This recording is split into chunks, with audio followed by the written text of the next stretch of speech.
All right, what's up, man? So Hey, we're man. we're, we're rolling and we're starting. James is going to be on in a minute, but I thought since James doesn't really involved in the fighting scene, we would talk ahead of time. Oh yeah, fuck.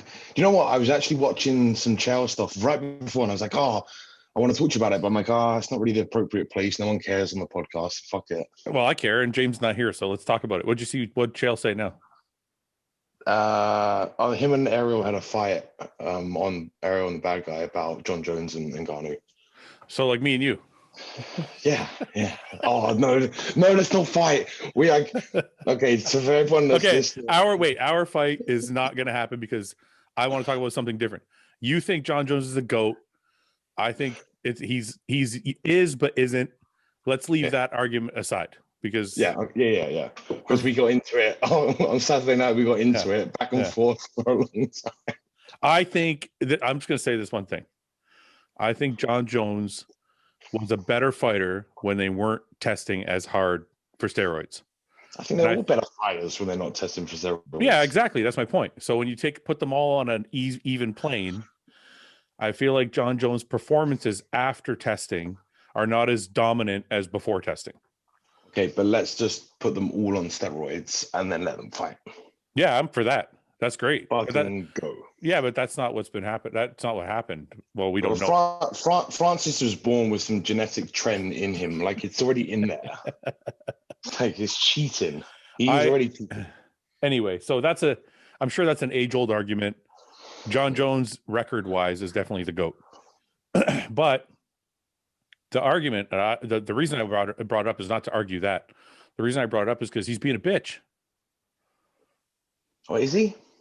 I think so. They offered him. I just saw the thing. They reported they offered him $8 to $10 million to fight. No. He said apparently, supposedly, this is all like whatever he's putting out there. Jon Jones is being like Donald Trump on Twitter, right? First of all, the fact that he's negotiating it all publicly is really immature. Crazy. Yeah. But I'm hard on Jon Jones, right? Jon Jones is my. He's my Ronnie. I got Ronnie and Jon Jones, right? So, he's my Ronnie. But yeah, if this is fucking stupid, he should definitely not be doing this.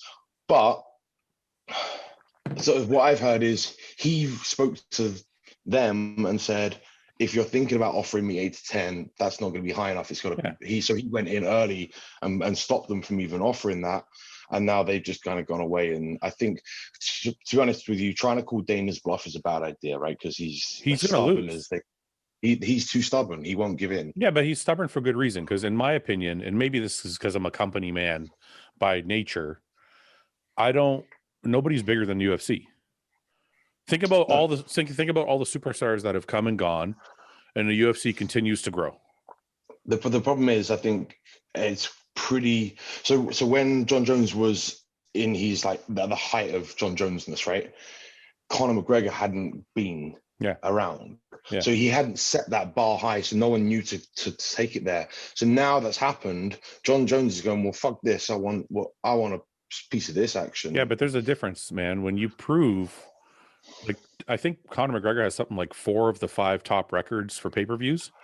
Yeah, agreed. When you prove that you can put asses in the seats, then you deserve the money. Jon Jones only has one big pay-per-view, and that's with Daniel Cormier. Cormier, however you say it. So that's why it's pretty. Nobody likes watching Jon Jones. Like, okay, but regardless, him versus Francis does big numbers. Whether he does anything, but why not? But why not? But why wouldn't you say this? I know it's going to do big numbers. I don't want big money up front. I want a bigger chunk of the pay-per-view. That way, at least it's fair. You're saying, okay, I'll take the 8 to 10, but instead of getting 5% of the pay-per-view, and that's a hypothetical number. I don't know what they get of the pay-per-view, but instead of getting 5% of the pay-per-view, I want 20 or 10 or 15 or something. That way, it's directly related to what you're bringing. That's what Masvidal did. Yeah, that's right. And I think Masvidal said, I don't want a big guarantee. I want a big piece of pie at the end. Yeah. And I think that's a more fair way to do it. And the reason Conor is different is because Conor demonstrated time and time again that him just being in the building is like going to break. Like, if Jon Jones could demonstrate that every time he fought, it was going to be record-breaking numbers, then they would probably give him the money. I think his numbers have been pretty consistently good. They're not record. They're good, but they're not like when what do they consider good? Like over 1 million pay-per-view buys, right? Like 1 to 1.5 is good. Yeah. Yeah. And his are consistently under, except for the Daniel fight, the DC fight. Yeah. That's why they're saying. But this will do 2 comfortably. Right. Come on. That's true. I 100% agree with you. But I think that's what his argument is. I don't need to prove anything. The 2 of us together is going to pull in every fucker to watch it, right? Right, but the coach is like Winklejohn saying like, oh, he alluded to 50 million. I'm like, you're not getting fucking 50. Get out of here, man. You know, and then the other thing is too, this kind of almost goes to Dana's point of maybe he doesn't want to fight Francis. Maybe he does. Maybe not. I don't want to say scared, but maybe he knows it's going to be a real challenge, and he's like, and he has a. Well, he said that it's going to be the hardest fight of my life. Yeah, and he has a chance of losing that perfect record. I know he has the one disqualification, but he has a chance of losing that perfect record. So maybe he's like, it's got to be worth it. I don't think he's dodging the fact it's going to be his hardest test yet. But I think that's why he's asking for the most. He's like, hey, I've gave up. He gave up the fucking belt. Whether you want to say the Reyes fight or whatever. So he had the belt. He was. He gave it up and said, I'm going up, regardless of who wins against Stipe and Ngannou. He said, I want the next. So he wasn't dodging anyone. I don't think he's dodging. I just think it doesn't look great when they're like, hey, we'll give you $10 million. If you can't negotiate a better term, you know, like I said, do what Masvidal did. Say, you know what? I know I'm going to bring 2 million pay-per-view buys. I want more of the pay-per-view. Well, I think he's also reluctant because what I think is if they give him that big payday, I think Jon's planning for it to be his final fight, right? Yeah. I think he wants to go up, win, and fuck off. Or he hates that, right? Because George St. Pierre did it and he got pissed off with. Yeah. He doesn't want to give you a big enough payday that you go, I don't need you anymore, like Khabib's done. Like it pissed him as good as Khabib is. It's annoyed Dana that. Well, because it leaves away. Because it leaves the next champion not as valid. Right, exactly. Because everyone's always going to be like if Chandler wins the belt or whoever, you know, like what's his name, Oliveira wins the belt, they're going to be like, well, Khabib's better, and there's no way to prove he isn't. Yeah, exactly. So it kind of fucks them. So I do understand that, but I don't think Jon Jones has alluded to retirement though. No, but I think if he gets paid 50 fucking million and he fights Francis, and it'll be harder to get him back. Yeah. It'll be a drawn out fight. It'll be like the Stipe first fight, right? If Jon wins, it'll be like the first Stipe fight, which will be, I don't really want to do that again, even for another 50 million, you know? Yeah. Because the chances are Francis lands one shot on him and bings him, right? Yeah, that's what I want to see. Yeah. So you go say hypothetically he wins the first 5 rounds and wins the title. He's got to give Francis a rematch, so he's got to go 10 rounds with a fucker. Yeah, no, that's right. Yeah. I don't want. I still think he's been a bitch. I still think, I don't know, asking for $50 million when you haven't demonstrated that you can put the asses in the seats is. Yeah, but the other thing as well, because he actually said this himself, is that my 2 brothers are Super Bowl. They won Super Bowls. And then cashed in after and got big paychecks. The money in the NFL is different. But so think about it this way. He's 2 older brothers. I mean, they're good, but they're not the greatest of all time, like in their field. But I hate this argument. He's over here. No, I'm saying from his mentality, he's going, I'm a fighter over here. I'm the greatest of all time. And I'm getting paid peanuts compared to my 2 brothers who you know what I mean? Okay. I think he's looking at it that way, which is wrong. That's a horrible way to look. It's kind of like when you know, even in some other sports, like in soccer, for example, that female soccer player came out and said, we should get paid the same thing as the men. And I'm like, nobody's watching your shit. Yeah. Like the reason people get paid more is not because they're men or because they're football players and not fighters. It's because on seats. Yeah. Who is watching? Like, I'm sure Phil Heath could make the same argument. Yeah. I won 7 fucking Mr. Olympias. How come I'm not getting paid what Mike Tyson gets paid? I'm like, because 8,000 people are watching you versus 8 million people watching Mike Tyson. Like, it's not rocket science. If nobody's watching, nobody gets paid. No, I agree with you, but I'm saying that I think that's where he's got this. But that's a horrible mentality. Football is like 80,000 people pack the fucking stands and millions of people watch. Plus they have TV contracts. Plus they have like major sponsors, merchandise. I mean, back into that. Yeah, all that money goes back into the players' salaries. Jon Jones doesn't have any of that. Why? No, he fucked it all up with the hit and run and everything. Yeah, else, not right? to drop by Nike, drop by this one, drop by that. That's what I'm saying. Like even if he was squeaky clean, he wouldn't have all those eyeballs. So that's a really, really dumb argument. It should. Anyway, sorry, James. Me and Ben were talking. What? Me and Ben were talking fighting. How much was he asking for? What is it like? What's he asking for? The rumored number, I guess, and it's not. None of this is concrete, but he's trying to first of all, he's making a horrible mistake of negotiating his contract on Twitter. So that's a dumb fucking thing to do. But he's trying to get the public. I know what he's doing. He's trying to get the public on his side, right? Yeah. So give him this, give him that. Yeah, everybody feels sorry for me, so they pressure the UFC. Yeah. And then yeah, but do you know what he said? He said 8 to 10 isn't enough. I spent the last 10 years as the lightweight champion getting 2 million a fight. Yeah. To the general public, don't tell people you're getting paid 2 million a fucking fight. No. There's no sympathy. There's fuck all sympathy once you tell someone you got to pay 2 million for anything. Yeah, nobody's gonna feel. So anyway, James, Jon Jones is the best fighter of all time. If you don't watch fighting at all. Yeah, I've seen him. And he's asking for around 50 million or something like that. They're offering 8 to 10 million. Like, nah. But the problem is, this was my point to Ben, is in fighting, they get pay-per-view. People, when they buy the pay-per-view, the champions get a percentage of the pay-per-view buy. So he's asking for all this money up front, and what he should be doing is saying, I'll take the 8 to 10 million, but I want a bigger percentage of the pay-per-view buy. Yeah. That way it's directly results of how many people watched. If 3 million people watch the pay-per-view, then you're going to get 3 million. And then it's down to you then to hype the fight, like to make it more, because it's within your interest, because you will make more money. He's asking for guaranteed money, and I think that's the problem. Yeah, I think that's the whole part. Anyways, how are you, James? Decent, man. I went to bed late. I went to bed at 2 a.m. I was playing PlayStation, wasn't I? Is that taking over your life or what? There's nothing else fucking going on. It seems like gaming is like a bigger part of your life than bodybuilding almost. It's like it's not, because obviously the bodybuilding is all around the clock, and I got the good thing with gaming, it can fit because I can eat my meals and game. Yeah. So during my resting hours, it's like just the perfect thing to do because there's fuck all else to do. Yeah. So and because you know what, like I'm not playing games to play games. I'm playing them to polish a different skill. Yeah. Like I'm trying to make these more useful. Okay. And as weird as that sounds, like there's nothing worse to me than going on to a game or anything and finding that you are unable with these. So in my mind, I'm like, I got to train these up, but I need to connect this and this better. And I can't be having anyone better than me at this. So I'm getting better.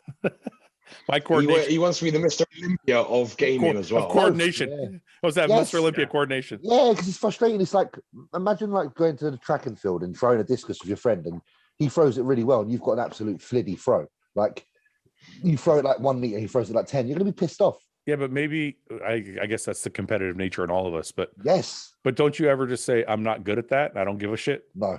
If I want to be good at something, I'm going to fucking drill it.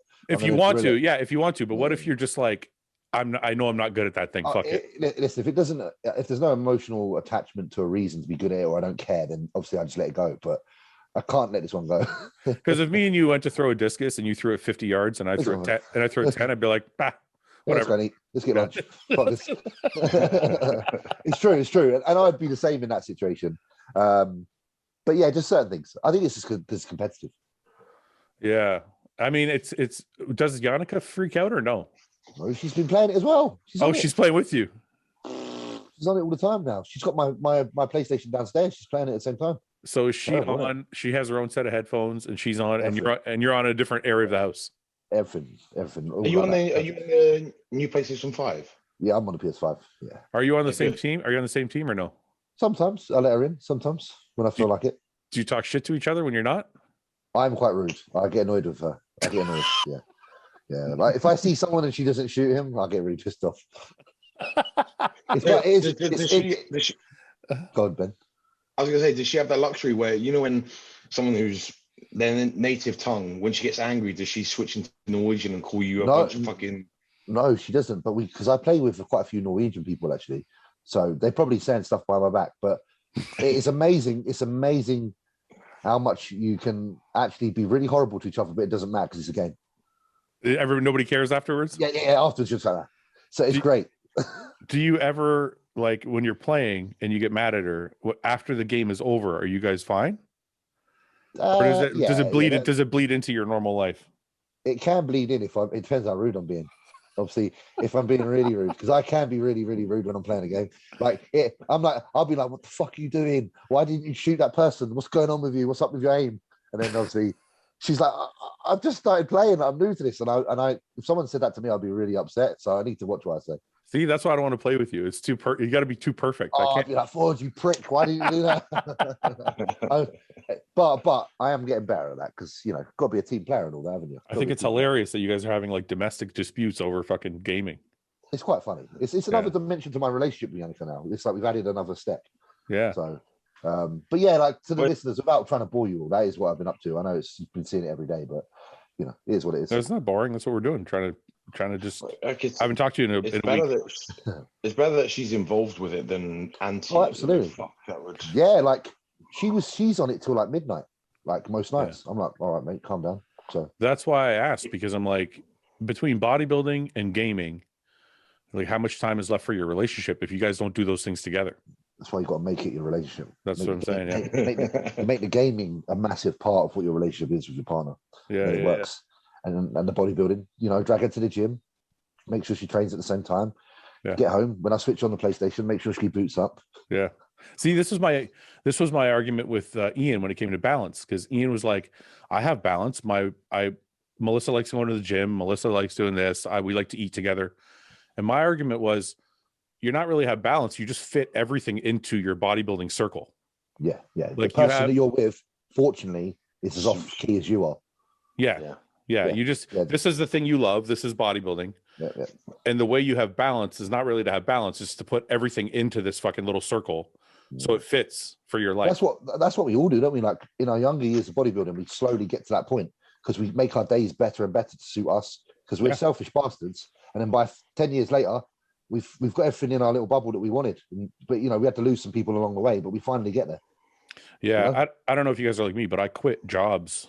Like when I was in my early 20s, I was like, if it affected my eating or my sleep, I would quit and I'd go find a different job. Same. I many a time I woke up in the morning for a job and I was like, you know what? Fuck that. I've got to change. Well, we had this conversation yesterday, right? Where I was talking about this is a horrible situation for me to be in right now. Yeah. With a baby and a family to have to consider, and all I want to do is be on my own. Like I'm not going to say I don't want to be on my own, but everything else annoys me because it's distracting. Like it's taking I feel like fuck, I can't be exact. Oh fuck, This is why it's tough. The reason it's tougher for you is because you're getting this focus. And I know you said you were bodybuilding before, but I don't know if you were bodybuilding with this much focus. I had this much focus when I was 20. So when it's 20, it's easy to like just walk away from things. But you're in a position now where the things in your life you can't walk away from them. I was focused. I was focused pretty much up until James and I competed in 2017, and then I was focused all the way up to that point, like hardcore. That's when Luke's turning pro. Everything was bodybuilding. There was nothing else, right? And then I did my rebound. That's when I started working with Milos, and I was full on. Then I was like really switching because the British fan was giving me a kick on my ass. Then I got sepsis. Yeah, that's right. That took everything. And I started to go, okay, I'm going to take a step back from this. My health, I need to get my life in order. My business, I'm not earning enough money to justify doing this. I need to. And so I took three-ish years where I was kind of 1 foot in, 1 foot out. Yeah. And I did a bit of traveling, did a bit of this, did a bit of that. And I was able to set up a relationship, get married, start a family. And right as that happened, I got sucked back into it because of you. I'm blaming you entirely for this. And then now I'm here and I'm like, fuck. It's not my fault. James introduced you to Patrick. It's not my fault. Yeah. Well, no. I don't. Did I introduce you? I don't think I introduced you to Patrick. Well, he started working with Patrick after you did because he saw your results. But, I just can't remember. I can't remember who. Maybe I did. I can't remember. That's exactly what happened. James was probably a huge influence in drawing my awareness to who Patrick was, I guess, in the first place. Yeah. And then, I said this to James in private, where I was like, seeing because I know how James has been for the last 10, 12 years. And then seeing, nothing changed, and I've seen the coaches he's worked with who are up here, right? And they didn't quite do what has happened in the last 2 years, Let's make sure we preface this as one thing, though. The coach and the client have to blend, right? Yeah. So it's not like me and Patrick, for example, we don't fit. Like, it's a weird puzzle, right? Me and John fit like fucking, we're just perfect. So I just want to make sure we clear that so that people don't. Look, I will have clients who will either think I'm amazing and we just click, and I'll also have another set of clients and clients I don't coach anymore who I gave the same like exactly the same effort to and attention to, probably more because things weren't quite working, and they'll probably think I'm a horrible coach. Yeah, I think it's more methodology. So everyone has good methods. It's just what methods suit the client. That's right. And then, a client can run a certain method for a while and not see the same results as such and such. And it's just chance. It's genetics. It's all the things that are sort of a little bit out of your control, that are the things that make those things work. So every coach I've ever worked with is a fantastic coach. Just that the pieces of the puzzle, like you say there, didn't quite fit the same as with Patrick's methodology. It's funny. I know we're off of the balance conversation we were having earlier, but there's a emotional element, I think, that people don't talk about.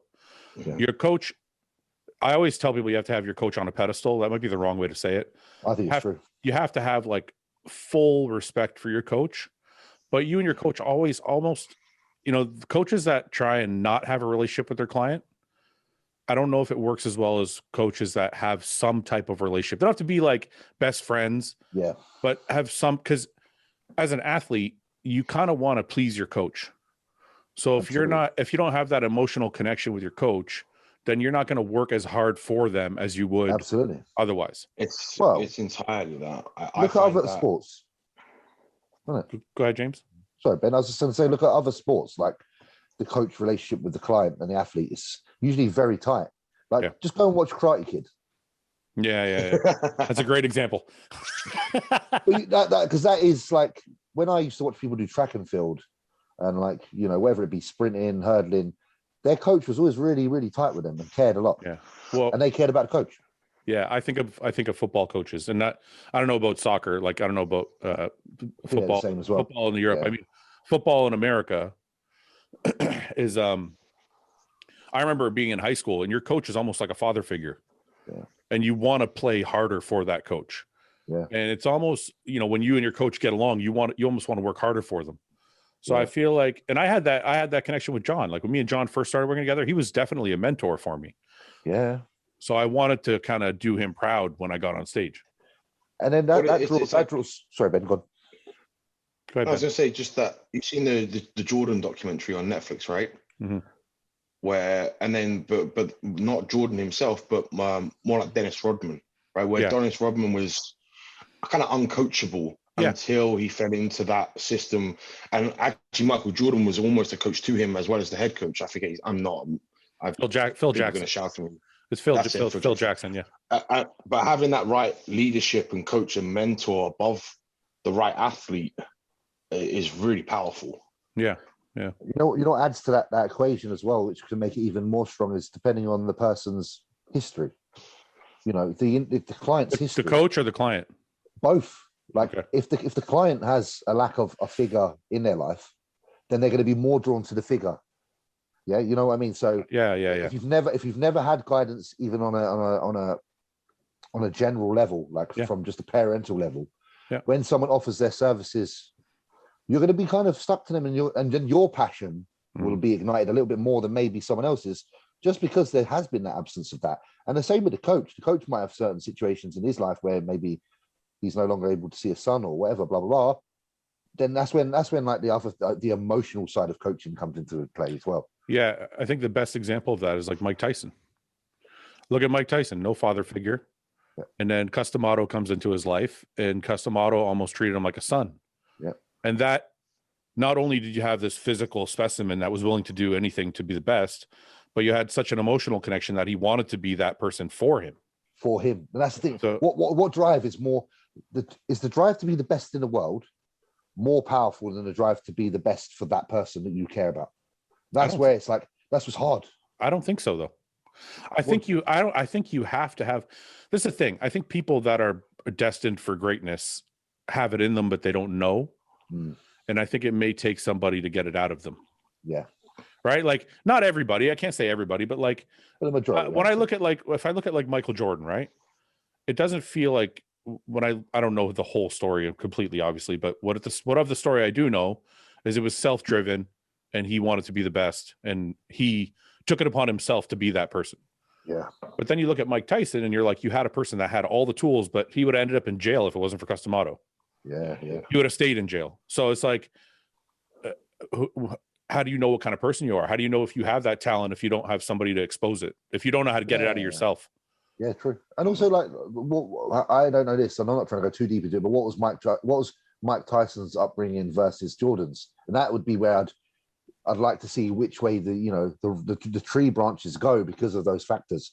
I'm not trying to dive into that, but maybe I don't. Did Michael Jordan have a regular upbringing? What was it like? Yeah, well, that's actually a really good point. Actually, to both things is Michael Jordan, from what I know, has a father and a mother that was with him throughout his entire career, pretty much until his father passed.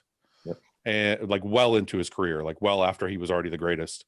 Yeah. And Mike Tyson didn't have a father figure, and his mom wasn't a great mom. So, and yet they both became the best. But that's why I think maybe that's to your point, is maybe if you don't have those things to nurture it, you need somebody to pull it out of you. Mike Tyson's and teach a coach, for example. Yeah. So if Mike never came into the coach, we would never have had the Mike Tyson we knew, maybe. Yeah. Or like you're saying, it's the same thing. It's just Michael Jordan had that father figure in his own dad that was there anyway, and so he already had that driving force. So it's the same scenario. They just had to replace it. Actually, that's a great point, because you know what? If I go back to the documentary with Michael Jordan, he spoke about his brother getting favoritism from his father, and his older brother, always being the one that was given the attention. Yeah, and he wanted that attention. So that's kind of what drove him. So it's interesting that you said that, Ben, because if you think about it, now we go back to the original point, which is somebody's got to get it out of you one way or another. Yeah. Whether it's your coach, your father, like somebody's got to pull that drive from you. Yeah. Is there anybody? But it has to be someone, like you said, you have to, I think you put it very well, and you were hesitant to say it as in put them on a pedestal. You have to think, you have to respect that person. They have to know more than you. You have to be willing to do anything to, in your head, please them. Because I'm sure in their mind, they don't care whether you become the greatest, but you have to think that. Well, they do though, but I think that matters. No, they do, but they're gonna love you, and love you regardless. Yeah, like it doesn't matter to them. It's not like the be all and end all, but we, or the person as the athlete or the child, has to think that it is the be all and end all to them to make them happy. Yeah. But also maybe it is though, because if you think of it, well, actually, I see what you're saying. So he would love that athlete regardless of whether he became the best or not. Yeah. But I think you have to see it for them for it to happen. James, I'm not sure what your conversations are with Patrick, and you don't have to divulge them, but like when you think of Custom Auto with Tyson, Custom Auto would tell Tyson on a regular basis, you're going to be the greatest, you're going to be this, you're going to be that. And he would kind of feed that into him. And I don't know if he did it on purpose as a strategy to boost his own confidence, or if he actually believed it. So either way, it's a tool that is necessary, isn't it? Yeah. Well, I'll speak on how Patrick talks to me, because I'm not destined for the Olympia. Yeah. But Patrick talks to me and gives me self-belief where I'm like, are you sure? Are you looking at the same person? Yeah, I'll send my things, and I'll get a voice note back, and he's like, yeah, just, and I'm like, wow. And that it gives me that next, let's keep pushing, let's go again. Like, I got that positive feedback. I don't get complacent, I get fucking driven. I want that again. Can I ask you guys that now that I'm hearing us talk, does that make us like, like fucking just big apes, like fucking pure meatheads, that we need this like other person to. No, it's all humans do this, right? That's why social media exists, right? You get a little like, and it's that little endorphin of that confirmation, right? It's that little, oh, that feels good, right? So that's why Instagram and Facebook exist, because the whole world is addicted to some positive reinforcement. But I know it's good to be told you're doing something right. I know what the devil's advocate argument is going to be. You should want to do it for yourself, not for anyone else. So what do you say to that guy? Where are they now? Look at this. You know, I have the best wife on fucking earth. Wait, what's what we got? I didn't even ask, and she just brought me a coffee. That's why. That's just pure keeper. Did she DoorDash it? Or did she actually go out and get it? No, I think she went. So This is, we're lazy as fuck here. Like, we focus all our energy on work, but I won't skip the dishes or DoorDash coffee, because this is already like $3 or $4. I'm not going to pay $9 for a fucking coffee. Yeah, why don't you just buy like a really good coffee machine? I do. Like, I have one. It's not the same. I know you need that. Yeah, I hear that. There's something about getting I don't know. Just they make it better. I can't make it like this. So, anyways, I think what we were just saying now. I think, where are those people that just do it for themselves now? I don't think they're successful. I was going to ask you guys. I'm like, can we think of anybody who has become the greatest, or even up close to that level, without some type of encouragement from someone? No, because even if they say they're not encouraged by someone, there's probably someone behind closed doors, wife, son, that we're unaware of, that they're still doing it for. Because on their deathbed, they're going to tell you why they did it, and it'll be for someone. I've actually said numerous times, because I think I said this in one of the podcasts, and somebody commented and said, "You should do it for yourself, bro." Fuck off is right. No, but I actually remember specific times being in the gym for a prep when I was dead. Like I'd be on the stairs and blood sugar would be crashing and I'm shivering and I would think to myself, I got to make Summer proud. I got to make money. I want to make this career better. I want to create a family. I just wanted more for both of us. Like, it wasn't just me. I wasn't just like, oh, I want to be the greatest. Fuck her. It was always, and I'm sure, Ben, when you're doing stuff with coaching, or when you're, whatever you're thinking of Phoenix, and James, you're thinking of Yannicka, and you're thinking of Denise, and these things are all normal, right? You know what's interesting? And I've got the footage on camera. I don't know whether I released it. Luke wasn't like that. Wasn't like what? And whether Luke was one of these people that said, "I'm doing it just for me." He's going, "My kids don't give a shit what I do. No one cares about this. I'm doing it. I'm doing it for fucking me. You think I'm getting on stage for my fucking kid? You're insane." Do you think I still think deep down, though. Yeah. I still think deep down that. Do you know what? So I think. Here's what I think. This is what I mean. He found a way to provide for his family, and that's different. Now that gives him but wait a minute. Doesn't in his eyes, his child, his children didn't really give two shits whether he stepped on stage or in his pants or not, as he put more about providing. He could provide a career for himself because his confidence was pretty low on himself, right? And so now this was a way to do that. So but that's exactly. Okay, you guys were better friends with Luke than I was, but this is, I think, where I connected with him. Good. I felt the same, that low confidence thing. Like, I have, guys know me. I'm always harder on myself than anybody else is. Yeah. But I wasn't doing these things thinking Summer's going to be really proud of me when I win this show. Yeah. She don't give a fuck, man. I could be working anywhere. It was more, I want to create a life. And I think that's what Luke was doing. I think I 100% believe Luke if he said, I don't think my son gives a shit about the state. But when Luke used to talk about buying a fucking house out in the country somewhere. Yeah, this is the way. And raising, I think that's what he was thinking when he was trying to get those big contracts and trying to, you know what I mean? But that's what I mean. It's still doing it for someone else, but it's not because the whole doing it for yourself, to me, the literal translation of that is, I want to be on stage. You know that picture of Arnold where he's on stage and the whole crowd? That's very egotistically driven, if that's what your goal of doing all of this is for. And I think it's much more powerful and more motivating if you have if you're doing it for someone else. I don't think there's anything wrong with either one. I think most people have an element of both. It's ratios. It's ratios, take Ronnie Coleman, right? I'm sure there's a part of Ronnie Coleman that's like, I'm the fucking greatest. I won 8 Mr. Olympias. All of you can suck my nuts, right? But I bet you if that's your only only thing, if I'm saying I think that's a weaker path if that's your only say it's a spectrum, right? And you were all the way down to I want to be. I get it. There's too many hardships for that to keep you going. I agree. You know? I agree. When those stumbling blocks and those walls come, the motivation from external becomes really fucking of love and. But let me ask. It's more powerful. I think. But let me ask you this: let's take like the greatest, right? Do you think Jon Jones, we were just talking about, or Michael Jordan, or Mike Tyson? Do you really think they were like, I got to do this for my kids? Because I don't feel that when I hear them in interviews and stuff. I mean, I don't. Maybe it's not enough. Maybe it's not enough detail I'm getting from them. But that's what I'm saying. I think you're right. I would. Just from the outside looking in, I think those guys you've mentioned are very much more towards this spectrum, right? Yeah.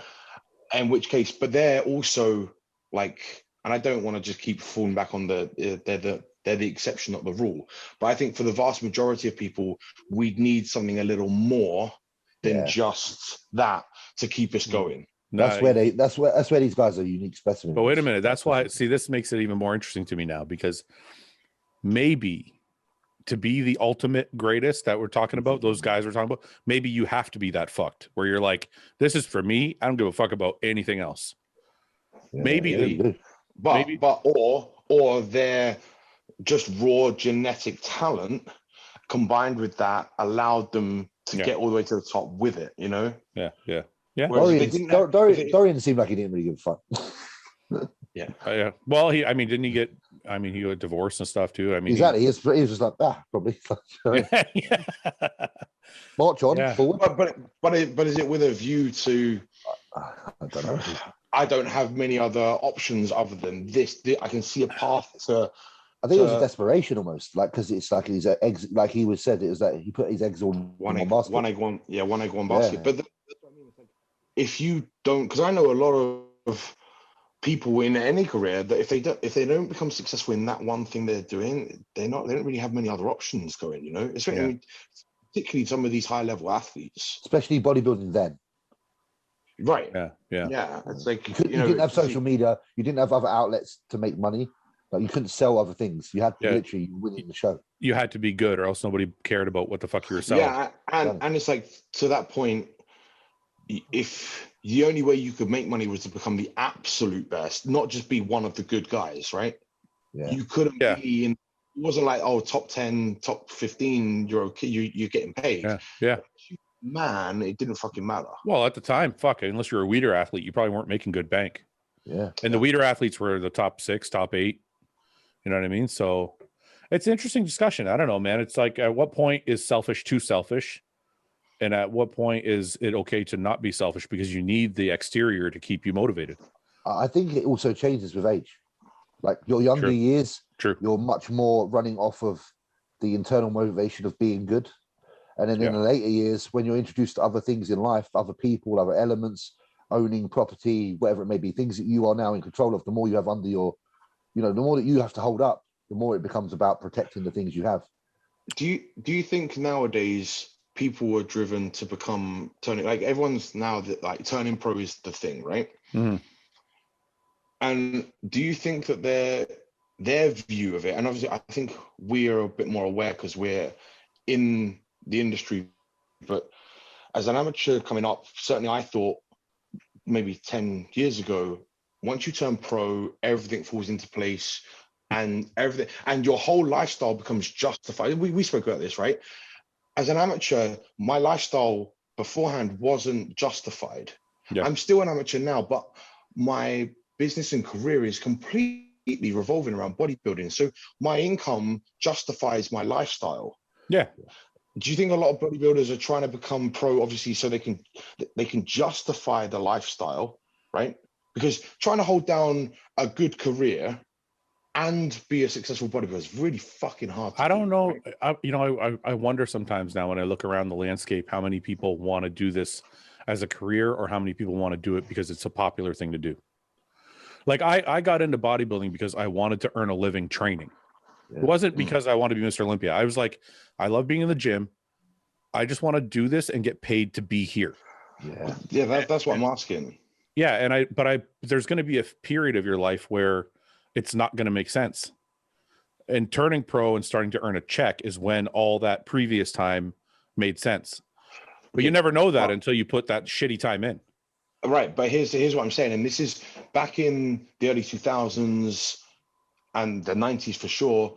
That would have made sense because when you turn pro, you did get those contracts, right? You got, and you'll know now as a business owner that just being a pro doesn't guarantee you shit. And actually, over here as an amateur, like you can be earning money whichever way you want to be, but actually, a lot of times now turning pro doesn't guarantee you anything at all. No, not at all. And so like I said to you, those 3 years that I had after 2017, where I'm like, I can't justify the lifestyle because I'm not my career. I need to focus on business, right? Yeah. And I can't do the two.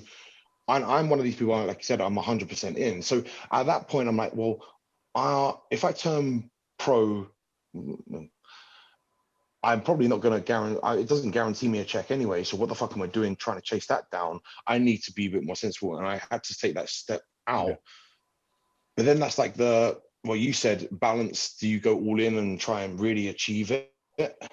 Well, but there's a difference. But there's a difference with you, Ben. You did go all in and there was a point in your life where you were like, you made a calculated decision. You're like, I don't look like Luke. I don't look like James. Maybe I shouldn't be putting all my eggs in this one basket. But you gave it, 4, 5, 6, 7 years before you made that decision. Yeah, true. But what I'm saying is there are some guys that go all in. Yeah. And they win their pro card. Yeah. And then it still doesn't happen for them because there is 400 people that turn classic pro last year. Look at most of the British guys. Look at most of like James Llewellyn and guys like that, Lee Powell. Like they're really good pros, really good, but it just wasn't anything for them. Yeah. No, I think a lot of it is innovation. A lot of it is luck. You strike the right thing at the right time. Yeah. I think our scene didn't have the bodybuilding scene didn't have the 212 at the time when these guys first turned pro. Yeah. Like it was. I think they missed out on a great opportunity that wasn't around as well. I want to go back to something James said, which is age has a lot to do with it. And I'm just noticing now in my life, it's not just age, it's also choice of career. Because I think it's more the beginning of something. It doesn't matter how old you are. Because, for example, like when I was in my, let's say my 20s, right? We already talked about it. If anything got in my way, I was like, get the fuck out of my way. You're not worth it. I just want to be a bodybuilder, right? And then there was a period of time from 30 to 40, I think, where I was like, okay, I can manage some other things as long as they fit into my bodybuilding career. Yeah. Now there's business. And I'm like, I feel like I'm that 20-year-old guy again, but in terms of my business. Like nothing, like you guys saw, like last week we took a fucking week off the podcast and I had a fucking meltdown. Yeah. I was like, what are we going to do? We didn't do the like, it's just, there's work. And then like friends want to get together sometimes. And I'm like, I got a podcast. I got this, I got meetings. So I feel like my age is not relevant. It's more that when you're starting something. Yeah. Because at the start, it takes all of your effort. It's that development cycle of things, where you are in that development cycle. How far through it are you? How established is it? Because it's still got lots of things taken off the ground. But you're still in a young position of this company where you have lots of ideas, and the more ideas you have, the more energy is required in order to launch these ideas. Yeah. So time is energy.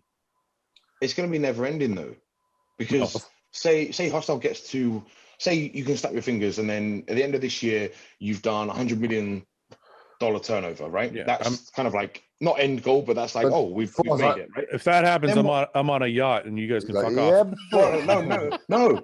Okay, you'll be on a yacht, but you'll be planning your next thing because you'll be like, okay, that's good. No. But wait. You misunderstood what I was saying though. You're right, but so am I, because what we're saying is this. Like I said, in bodybuilding, there was 10 years where nothing mattered but bodybuilding. Then when I felt like I was successful and I was making money, there's another 10 years where you could start to have a little bit of balance. You could start to go out to some dinners. You could start to go on vacation here and there. You could start to add some other things into your life. With the company now, I'm back at 20 years old for bodybuilding. I don't want to go on vacation. I don't want to miss anything. I don't want to miss a meeting. I don't want to, but there'll be a point where we get to whatever number it is, where I feel comfortable enough to take a vacation, take a couple weeks off the podcast, take like this kind of, you know what I mean? Like there'll be a time where I can take one step back sometimes. You know what I mean? It's almost like you live multiple lives. Like you've lived you've lived your bodybuilding life to a certain point. Then you were reborn as a businessman. Yeah. You know, and it's the same, that amount of energy that goes through those nurturing periods of becoming that thing are very heavy. Yeah. And you're in that stage again, like you say, you're in that stage of like you were in your 20s for a bodybuilder, where all energy had to go towards that in order to be great at it. It's the same with being in business. You're in business, you want to be the best at it, you're gonna have to do fucking hours. But I think, but I don't people say that anyway, that everybody has 3 big careers in their life? I don't know. Isn't that kind of the saying? That there's like 3 phases of your life that are like they kind of the case. That makes a lot of sense, because that's what I've always heard. The first one, you guys are still in the first one, as far as if I'm looking at you from the outside in. Yeah, I'm setting up my second one as we speak. Yeah, you guys are still in phase 1 kind of thing, unless your adolescent years are phase 1 and that's phase 2. I don't know, but I always was told that you have 3 big careers in your life, and I consider bodybuilding the first. Business a second. I don't know what I'll do for my third. Maybe porn. Listen, there'll be some good shit. That'll be good. The third will be the best one. I think the second. Nah, I think the third. The third will be chill. You know what? I don't think there's going to be without going too crazy. Look, knock on wood, there is a third one. All I'm going to say is this: I don't think I'm going to have any regrets anywhere, because I feel like I haven't done anything in my life that I'm not proud of. Exactly. That's the way I mean. He's going to be on his yacht with a bunch of McDonald's franchises. That's the third. Mate, listen, get into imagine that. There's going to be a McDonald's on the yacht. That's guaranteed. That's the secret. That's what they all do. All my my mates over here. What's the secret? What's the secret? Franchising, man. They got KFCs. They're chilling. I know what your next one is. I know it. What? It's Kebab house. You open a hostile gym, hostile headquarters in Dallas. I want hostile kebab house. Kebab house. I think you could make a mean shish. I could see it. I don't know, man. It's fun. You know what? It's fucking weird. I'll say this. There have been really heavy lows, and I'm sure you guys have felt it, right? Like when you're starting something, and like James, you're a pro now, and Ben, you're a successful coach, and it's like when you're starting something, you're like, you don't know if you're so much doubt. You're like, I don't know if it's worth it. I don't know if and then maybe you lose a show. You're like, oh, maybe I suck. Like there's all these like fucking highs and lows, but then when you look back, you're like, okay, it was all worth all the effort. I'll be honest. I had a moment a few years back where I was like, okay, I've got to maybe shift careers. Like I've got to start over, because I'm coming up to 30 maybe, and if I need to start a career and work my way up the ladder, I might need to do that now rather than wait another 4 or 5 years of trying to grind and kind of get myself established, So where people see yourself or me or James now, that's a snapshot in time. Oh yeah. That is not an indicator of where we've been and what we've been through. You think people are scared of the grind? Because nobody gets anything. When you start something new, nobody gets shit for the first 5 or 10 years. You don't get to feel any pride in what you're doing. You're not scared of the grind. You're scared of the time that it will take to do the grind, because you don't want to be near the end of your life before the grind starts. Like my fear of starting new things is always that, by the time I've done it, I'm going to be an older man. Well, that's exactly. But wait a minute. But wait a second. That's the fun. Like when I think of bodybuilding, right? Yeah. I don't think it doesn't make me happy that whatever level I achieved or whatever money I made is what makes me happy. I think back to my early 20s when I was like just grinding the fuck, working some bouncing job, and like, I had to pack all my fucking meals, and like that part, like the grind is the fun part, is what I'm saying. Yeah, it is. Yeah. But I find as I've got older, you're more aware of how long it takes and how hard it is, because you've been through it. Yeah, but isn't it? But isn't it fun? It is, but there's also I don't. It depends on you as a person. If you find it fun, and you're going to find it always fun. I'm sometimes reluctant to dip my toes into something and work my ass off because of the fear of how long it's going to take. Really? I would have never thought that of you. Yeah, sometimes I am. Well, how are you able to quell it when it comes to bodybuilding then? Because I'm already so invested. Yeah. But you had to know. Oh, maybe because when you were younger, you weren't scared of taking that risk. When you're young, I didn't know mortality. Like it changes when you see people pass away, man. Like that's right. Being an old man, you realize that life comes to an end, and those things have just made me on a daily basis when I go to bed at night, made me aware of time, and that's why sometimes I'm like, don't be so hard on yourself if you choose to do something that may not be overly productive, but it makes you happy. Yeah, because you only have so much life to live. Is that what you're saying?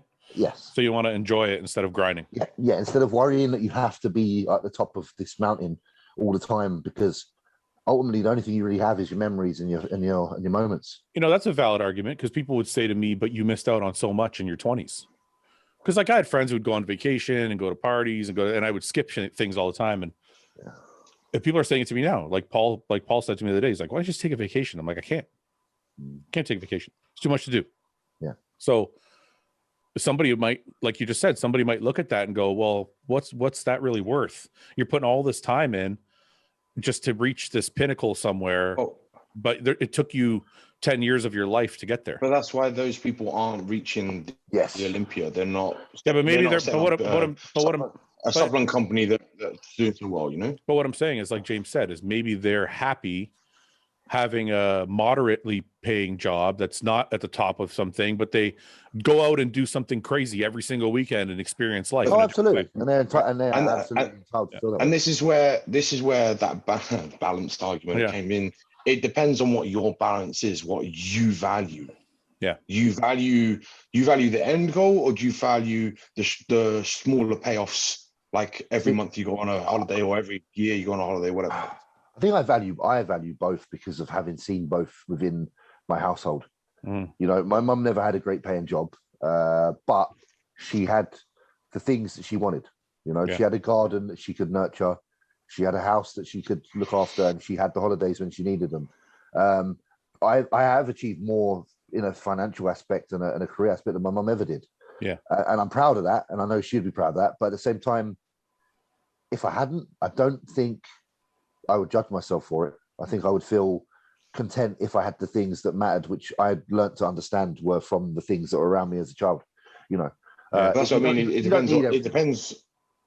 That's what it depends what matters to you. Yeah. Right. And everyone's very different. So wants, your wants and needs are seemingly higher than mine, for instance, right? Yeah. But they're not. And so you're going, okay, my end goal might be here, whereas like my end goal might be here, whereas your end goal, I'm like you. But also, maybe Fouad might. Sorry, Fouad. I know. No, go ahead. It's okay. Fouad might like something that has a financial worth, but there'll be something that you have a worth that to someone else has that same financial worth as well. It doesn't matter whether it's money or not. Yeah. Everything's just scaled how you scale it. But I think this is where the misconception comes into. This is the whole flashy Fouad thing. Yeah. I've started to lean into it because I like my flashy shit. But this is where the misconception comes into play. So I love, like, I imagine like I follow this yacht page. It's called Prestige Yachts. Like I see them come up and I'm like, I want to own one day. Is it on Instagram? It's on Instagram. Yeah, it's on Instagram. Yeah. So I follow this Instagram page, and I always looking at flashy cars and stuff. But what I've realized about myself is the enjoyment of those things. Why are you laughing? I just got a mental image of you've seen Step Brothers and you and Paul on a yacht. You and Paul. So listen. I got a point. This is where I'm more normal than it may seem. The enjoyment for me is not the end, right? The end, it's kind of like this is how I can probably explain it the best. When you look at bodybuilding, right? You want to get to the end to win and get the trophy, maybe a check, whatever it might be, right? But if you actually think about it, the enjoyment is actually what took to get there. Yeah. So when I and I'll tell you why. I'll tell you how I know that.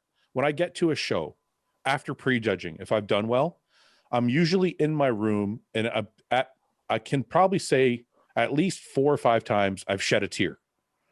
a tier of like enjoyment, of relief, of like, I reached my goal, all that. And you start to replay like all the minutes on the step mill and all the fucking fish and all the shit you ate and all the fucking times you woke up at 3 a.m. and fucking starved your way.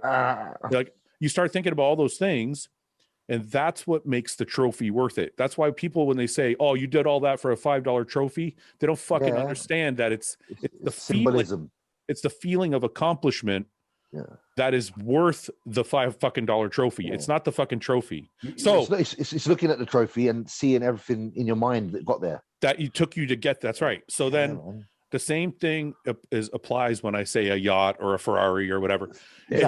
Me and Summer. Okay, so me and Summer are both, like my wife, we're both like homebody, ambitious, work. Let's reach this goal, right? Yeah.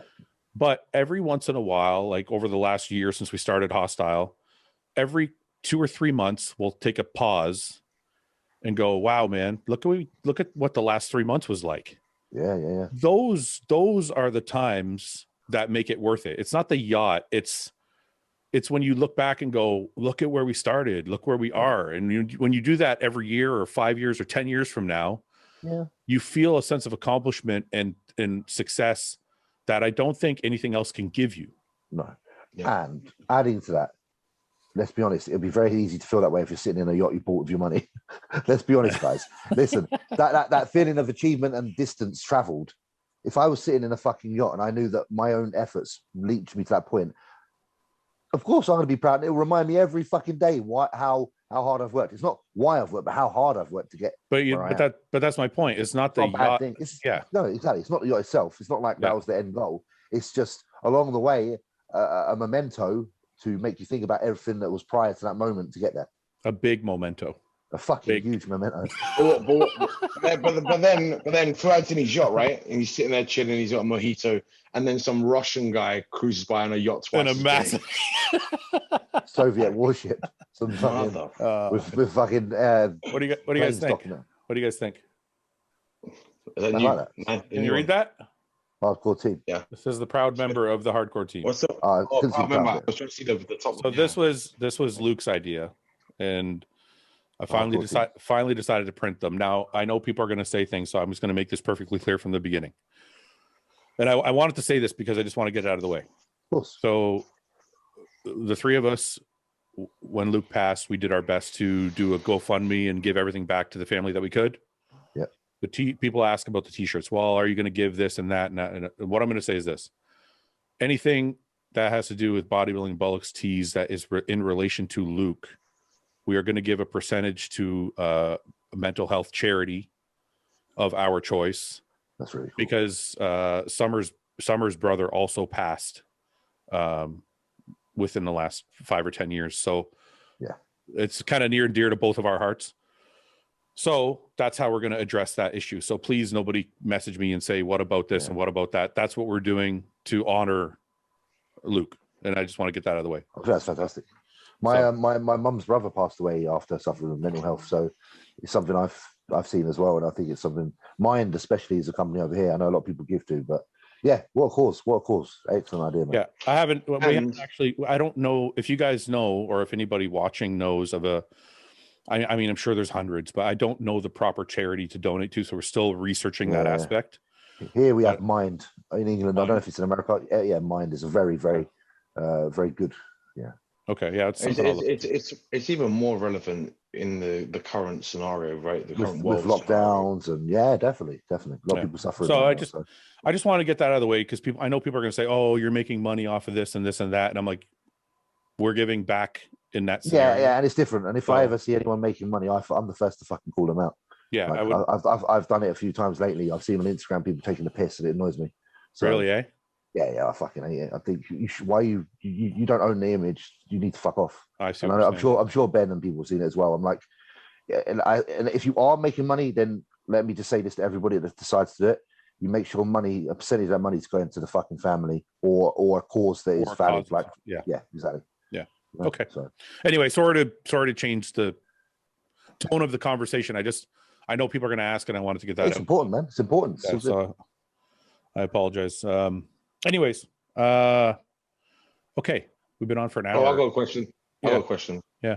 You've seen? I haven't actually seen it yet, but Kong Godzilla. So don't spoil it if you've seen it. But I haven't seen it. I haven't seen it, but people in my Twitch was not giving it good reviews, bro. I'm not going to say anything, but I don't know. Yeah, but now you say that. Now I'm going to go in with a bad taste in my mouth. No, you can't. You can't. You still go fresh, bro. Like it doesn't matter if someone tells you something tastes bad. Go fresh, bro. Yeah, bro. Just go fresh. Come on. It doesn't matter. Did you also finally see that they put the scene in the Justice League film that I'm in? What are you talking about? You said that to me earlier. I don't even know what you're talking about. Wait, I haven't seen the new one because I haven't got it. So is there a trailer? What do you mean trailer? No, I've got the clip on my phone. The guy from Bodybuilding Bollocks put it up. Show it. The guy from Bodybuilding Bollocks put it up on the Instagram page. Play it. Did he? Wait, yeah. Where's this shit? What's going on? Do you know? And there's a story. The reason I'm bringing this up is because there's a story about this. Because I'm not a big comic book fan, right? Which is going to piss a lot of people off. But fuck you. But Luke obviously is a major comic book fan. So we got this. Cool, because they filmed it up in Watford, James, right? You know where the studios are? Yeah. So they filmed it up in Watford, and Luke was 6 weeks out from the British when he turned pro. Wait a minute. Stop. I'm sorry to interrupt you, Ben. 1 second. I saw this clip. I don't see you anywhere.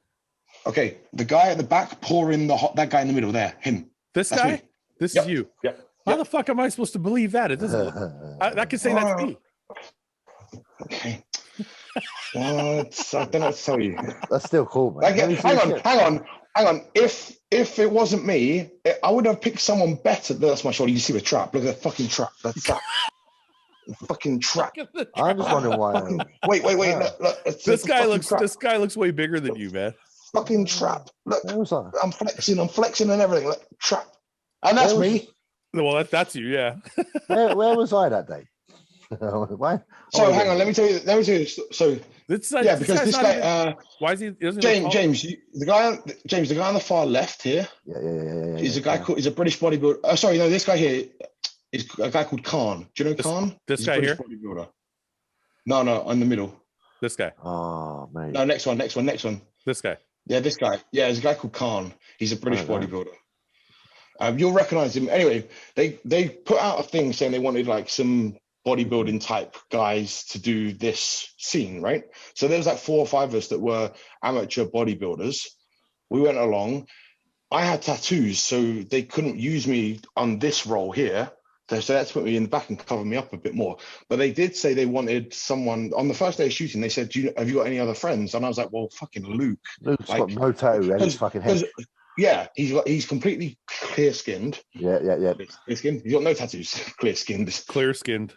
And Zack Snyder was directing us, and I'm like, Luke is gonna get. Oh my god! So I've got the messages still. I looked at what the other day. I was like, hey man, like we did 3 full days on set just for that one poxy fucking scene. Was he like, I can't because of that? And he's like, I'm 6 weeks out from the British. I can't do it. I'm like, but you're going to be in the Justice League film. Yeah, and so when they brought out the first one, Zack Snyder had left the production, right? Because his daughter passed away. Yeah. So they didn't use that scene. So we were watching it the other day, and I'm like, I told Denise what I said.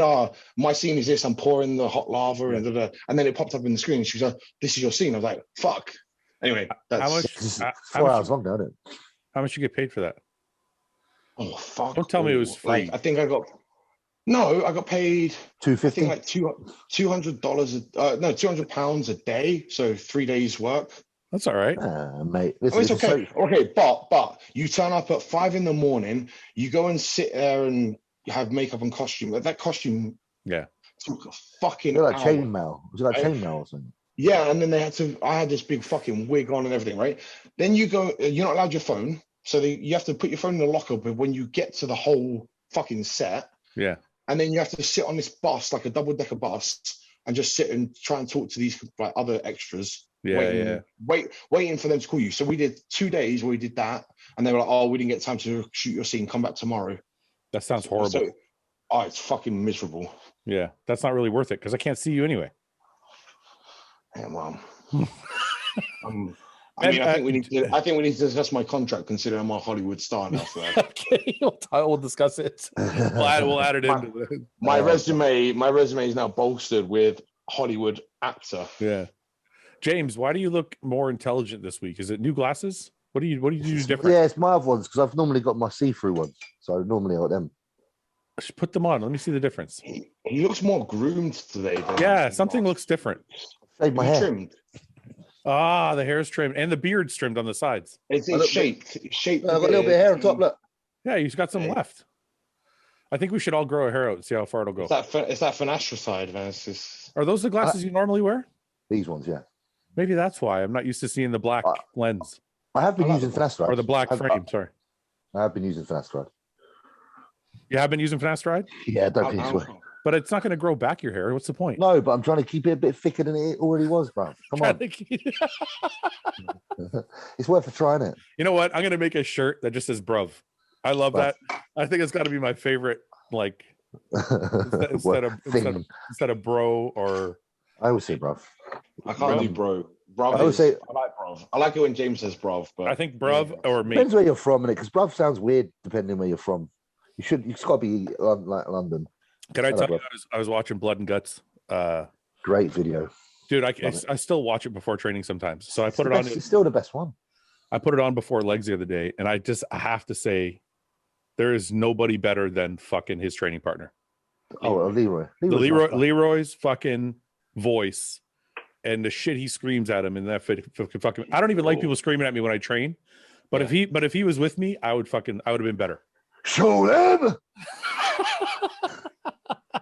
I can see you playing that role, James. I don't mind. I do a little bit when I train with Louis. I do a little bit of Leroy sometimes. A little bit of like. Do you do it as a joke, or do you do it like for real? This is a joke, but it's kind of real. You know, it's a bit of both. It kind of comes out. You can't help it. Give me a hack squatting. He says that a lot. Is that what he says? Give me a hack squatting. No, he doesn't say gimme. He says hack squatting. He'll be like, "We're hack squatting." I just like him saying. What's he saying? Mighty. What's he say? Mighty. Oh, what movement does he say? Mighty something. Mighty. Well, I think he said mighty. I think he said mighty leg press. No, he says, "Give me that chunky movement." But he's also mighty pullover. Mighty pullover. That mighty pullover. Loves it. It's my fucking favorite shit, man. It's my favorite. Then, Dorian's just quiet and subdued, but like in a really focused way, and that, isn't he? He's just like when he's on that leg press, and he's like, it's literally knees in his stomach, and he's like, yeah. I love it. I know. I know we talk about discipline and not like motivations bullshit, which is for the most part true, but sometimes you see that little bit of a kick. Yeah, it's like definitely. that video reminder. That video will get me every time. A little reminder of why you are the person you are. It's just that little spark of training desire. I'll have memories. And we did it like I'd be at Luke's house from at 9 a.m, and we were typically training about 2 o'clock. So we'd eat a few meals every day. Around about 12, we were like, okay, let's put a video on. And we cycled through like obviously the Ronnie ones, Branch and Johnny, but fucking Dory. Every time we had back, it was Dorian goes on. Yeah. Do you know what I liked about Dorian as well? It's just the fact that whenever he done barbell rows, he picked him up off the floor. Yeah. Like he was everything about his movements seemed really crisp. Yeah, very not like I'm not trying to say he had perfect form. He did, but it was something different. It just looked like he had complete control of everything he was doing. It was very as you'd say, piston. One second. You'll find it. Let's find it. Let's fucking find it. 1 second. Hello. Yeah. You're on a podcast. What? You're on a podcast. What? Who's? Mine. With who? James and Ben. Say hello. What up, you skanks? Is that guy? Yeah, it's Guy. That he's got a really small penis. Regarding our podcast last night. Guy, listen. You heard me. I said you got a really small penis. Guy, can you hear me? Yeah. He can't hear us, right? James said you have a really small penis. He's going to cuss me that hard. I can get on the show. We can do a fucking measuring contest right now. Okay, I'm gonna send you a link. Shut up, surgery. I'm pretty fucked up. I might do all excuses. I'm sending you a link right now. Bye. Relatively, it's big, but that's because the rest of him is so fucking small. He has fucking 212, mate. He's only got to fucking have a 4-incher to be all right. Come on. How is Guy is friends with everybody in the fucking industry? It's because he's just a friendly guy. He's a slut. You're at a show. You're at a show, and he disappears out of nowhere, and he's like, "Hello." Anyways, I'm sorry. What were we talking about? Oh, you know what's funny? You know what I love the most about Dorian's fucking videos? There's no effort. There's no showmanship. He's just like, this is me training. Go ahead and watch. I have a question about this. Because it's something that I was thinking about the other day. You know how much footage there is of us? I know. Just kicking around, right? And it's only that. Footage of us like fucking up, falling off benches, doing this, doing that, dropping a dumbbell, not getting it right. There must be so many times I can't not believe that he didn't like kick a dumbbell back and go, oh fuck, that went wrong. You know, when there's one of Luke, right, where James, you and him were training, and he dumped the dump, right? That was the bad one. Yeah, it was like last January, right? Sometime. Yeah. I remember that. Was it 200-pound dumbbell? Yeah, 220. Yeah, I saw him rock back and he just went and let that one go, and he was oh fuck.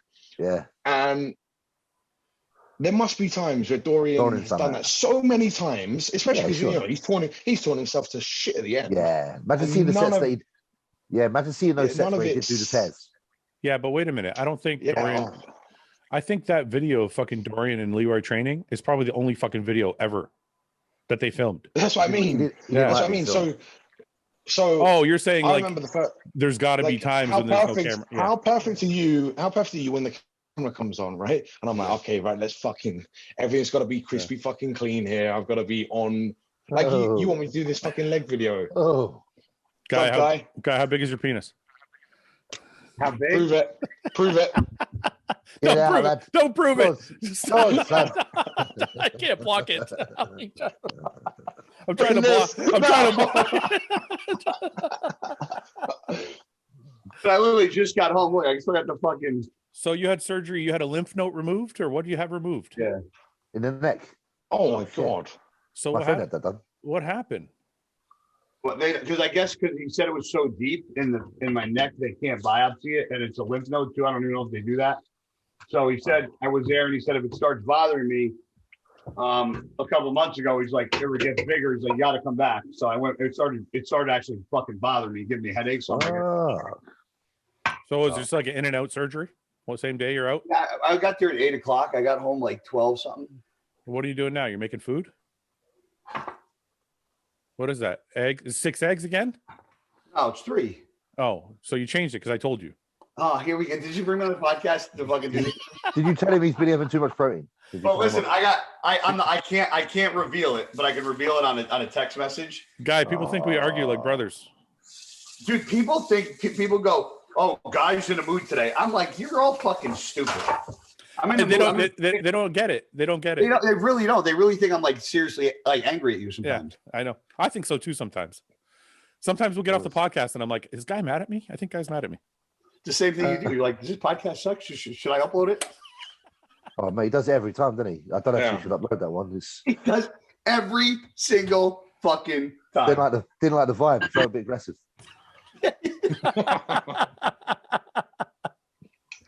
Whatever, James. Anyway, so what are you eating? 3 eggs and what? Just 3 eggs, some egg whites, some cream of rice, 2 pieces of toast, and some berries. I love the toast. Isn't that is that diet I gave you, isn't it? You didn't give me. You high? I gave you that diet. Are you crazy? Don't lie to people. The only thing you changed was you told me to eat less eggs and less toast. Why did you tell him to eat less toast than eggs? Because he said the toast is the thing. Because it's no, this is why he can't eat a lot of food, right? Why? So he just doesn't have a great appetite. So horrible. He was eating 6 whole eggs. What did you say, James? I said, what's wrong with him? I said he was eating 6 whole eggs for breakfast, and I'm like, the fat in the eggs is probably slowing down your digestion. So I'm like, pull the fucking eggs back and add more pure protein. Yeah. I pissed Guy off. I pissed Guy off one time when we were in his hotel room in Indy, and I ordered that room service, and you and Luke were like one day out, right?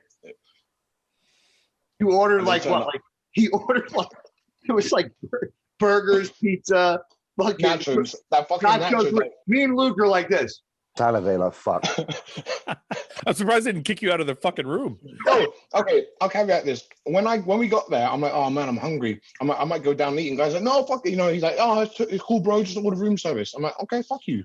Yeah, but that doesn't mean take advantage of them and order nachos.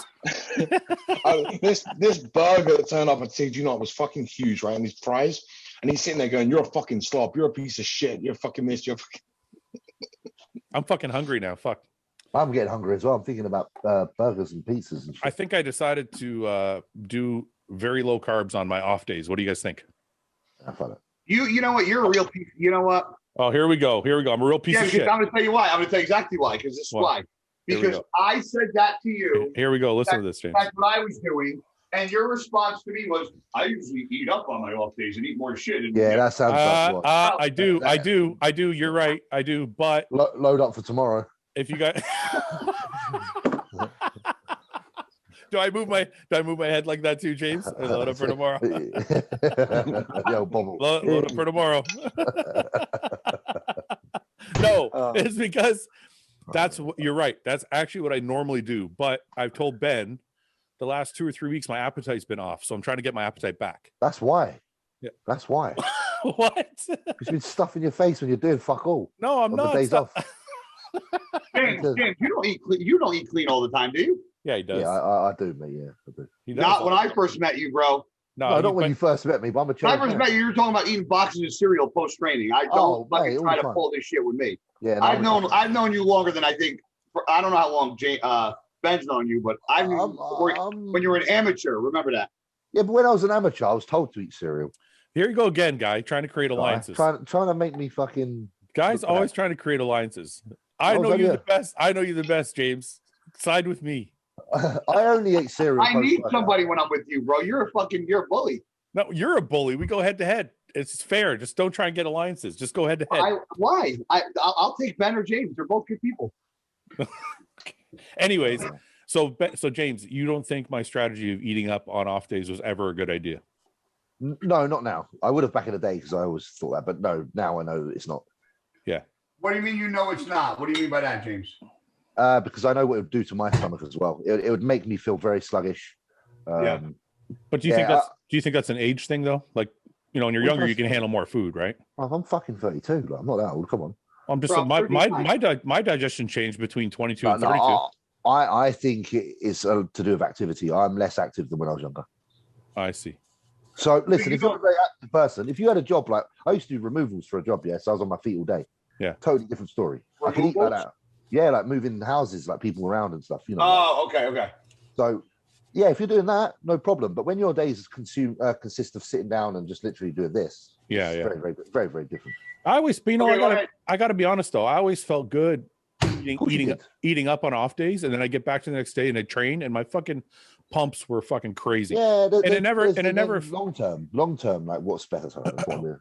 Yeah, I'm not saying it's. The thing is this. Let's have it. It worked for me for a very long. What'd you say?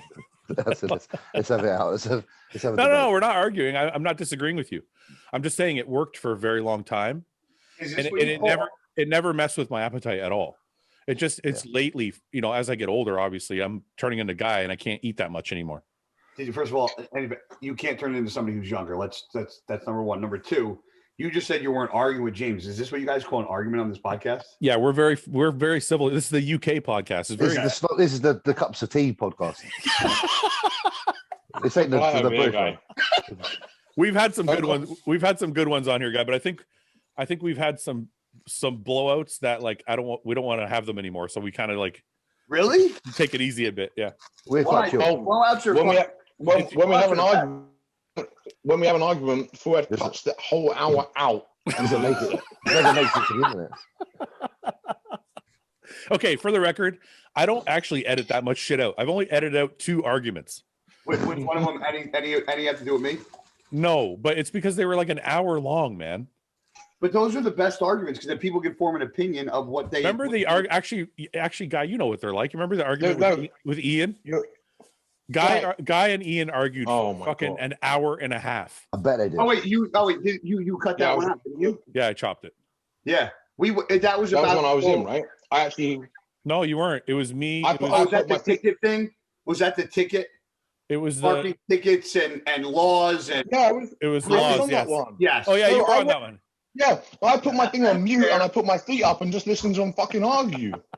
That's right. It was when James took a week off or 2 weeks off. We had I'm now really interested in what this argument was about. it was arguing about politics. The reason I cut it. This is why I cut it for those people watching. This is why I It cut really wasn't politics. It was just dumb versus stupid. No, it was politics. We were debating. Dumb versus stupid. We were debating if a country should have any type of speech laws or if people should just be able to say whatever the fuck they want. And I thought to myself, this is way too political. People get really angry when you start getting into politics. And I'm like, I don't want the show to be about that. So I'm like, fucking just chop the shit, right? Just get rid of this shit. It went every which way, right? We went from like Black Lives Matters to Nazis to fucking every which way. Yeah, we got into a lot of different political stuff. Yeah, but the argument with Ian didn't start until he said, you shouldn't be in jail for a non-violent crime. And then he said, can you not rehash it? Just like I'm just Shouldn't saying that be in jail for a non-violent crime.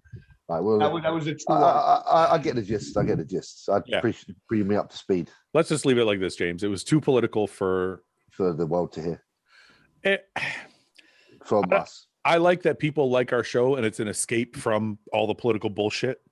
Yeah. So I don't want to make this show about political bullshit. I like to just have it. It's just fun, right? It's meant to be, easy. Yeah, just meant to be fucking fun and easy going. I don't want to fucking. There's a lot of people doing political shit. There's enough political. Yeah, I was going to say there's enough morons talking about political debates on CNN and Fox, right? I just Guy just likes arguing. That's why. It's an Italian thing, isn't it? I don't mind it. Yeah, I think that's why me and you work on the podcast because we argue with each other so much. Yeah, but I try to form alliances. You try to get people to fucking switch to your side, like of your arguments. I don't do that. Yes, you do. I just want somebody on my side because then I know they'll take my side. You try to start arguments or debates and then flip the people that don't agree with you. That's true. You're like a spatula. Yeah, but you're preemptive about it. You just got on and you're like, hey James, I know James better than everybody. You're like preemptively. No, it's not true because I know Ben very well too. Prepared. I said he's preparing for war. See, James, he gets angry. You always have to have fucking a backup. There's some tactics there. Some tactics. I see this. All right, can we answer some questions? We haven't answered any questions. I didn't even know we had any at this point. There's 600. Okay. Oh my fucking god! I've archived it because I'm trying to work through the 600, and we answer like 4 every episode. So it's going to take us like 10 years. One each. Yeah. All right, let's go. We got a little bit longer time, so let's just get through some of these. Are you okay, James, or do you have to go? No, I'm all right. I'm all right. Okay. Getting hungry, but I'm all right. That's all right. Obviously, diet is important every day, but if you had to emphasize your nutrition, would it be more important on training days or rest days? We just kind of talked about that. Next. So training days, correct? Yes. Mm-hmm. Favorite character on Peaky Blinders? Do you guys watch that or no? Alfie fucking what? Yeah, this is Alfie. Tom, what's his fucking surname? Thomas Shelby is the main guy, right? You're talking about his brother? Yeah, Alfie Shelby. Alfie, no, is it Alfie? I forget the brother's name. Ben, do you watch it? Years. I watched the first 3 episodes seasons when they came out, but I haven't watched it in years. I couldn't stop watching it once I started. Tommy, yeah, Tommy's cool. Guy, you have no idea what we're talking about, do you? Nope. You got to watch it. Birmingham. You'd like it if you watched it. I know you've been trying to push that on me for a while. It's good. Cillian Murphy. He's a good actor. What is it about? It's about the Peaky fucking Blinders. It's a UK. It's better when he says. It's better when he says it. It's like a gang in Birmingham. Yeah, it's gang in Birmingham. It's good. It's got like there's their gang and then there's like the Robinsons or some other stuff. It's quite cool. You say it's gang banging? Gang banging. It's a gang. Oh, I'm not gang banging's LA. We're not in LA, mate. I'm in London. We don't do gang banging here. He's lost. Gang bang. Oh, you're on about gang banging. He means like gang bang, like bang, like a whole bunch of people gang banging. That's what I was like, gang banging. I'm like, what? No, we do that, but that's. He's so uncomfortable right now. I'm not. I was trying to like make that really, You mean like gang bangers? Yes, I meant gang bangers, bro. You said gang banging.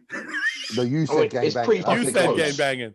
He said gang bangers. I was making sure. I thought I heard gang banging, and I was gang bangers. They can gang bang. It's fine. We can all gang bang. It's okay. But hang on, Hang on, Let's move but on. aren't the people in a gang bang called gang bangers? What? Oh no, they're not. No, they're not.